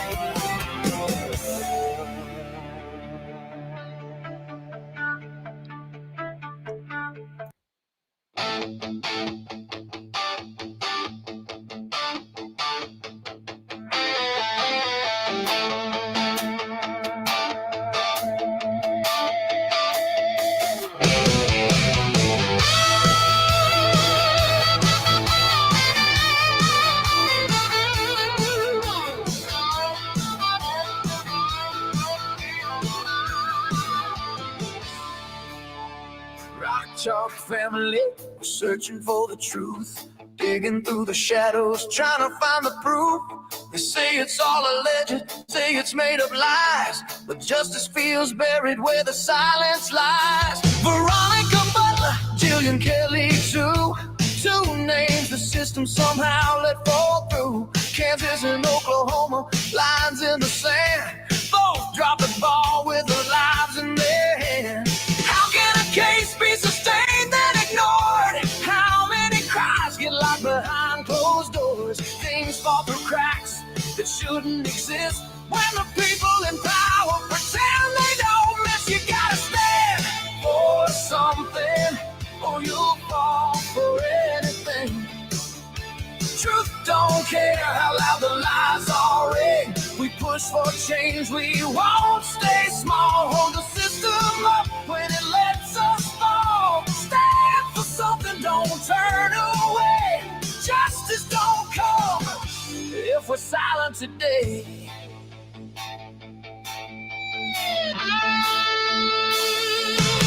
Five misfits caught, yeah, 5 in chains. But what about the rest still walking the same? Do you really think they all just quit? Dismantled the group and that was it. Sovereign talk off the grid, but the damage done is what they hid. Families screaming unheard for years, while paperwork dries up soaked in tears. Body cam should be the law, not a suggestion, not a flaw. It's 22 seats, what's the excuse? When the truth depends on a camera's view. You gotta stand for something or you'll fall for anything.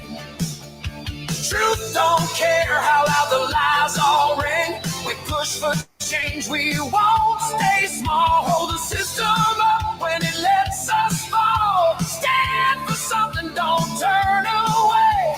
Justice don't come if we're silent today.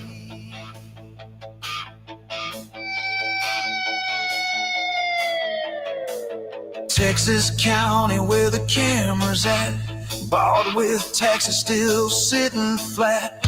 How you serve and won't be seen, that ain't protection, that's a screen. DHS, courts, badges and seals all look good till you feel what a family feels. This ain't hate, this ain't a threat, it's the public saying we're not done yet. You gotta stand for something or you'll fall for anything. The truth hurts, but it still needs to sing. We are the voice they try to mute. Rock Chalk family, chasing truth. Stand for something, draw the line. Justice delayed is a crime in time.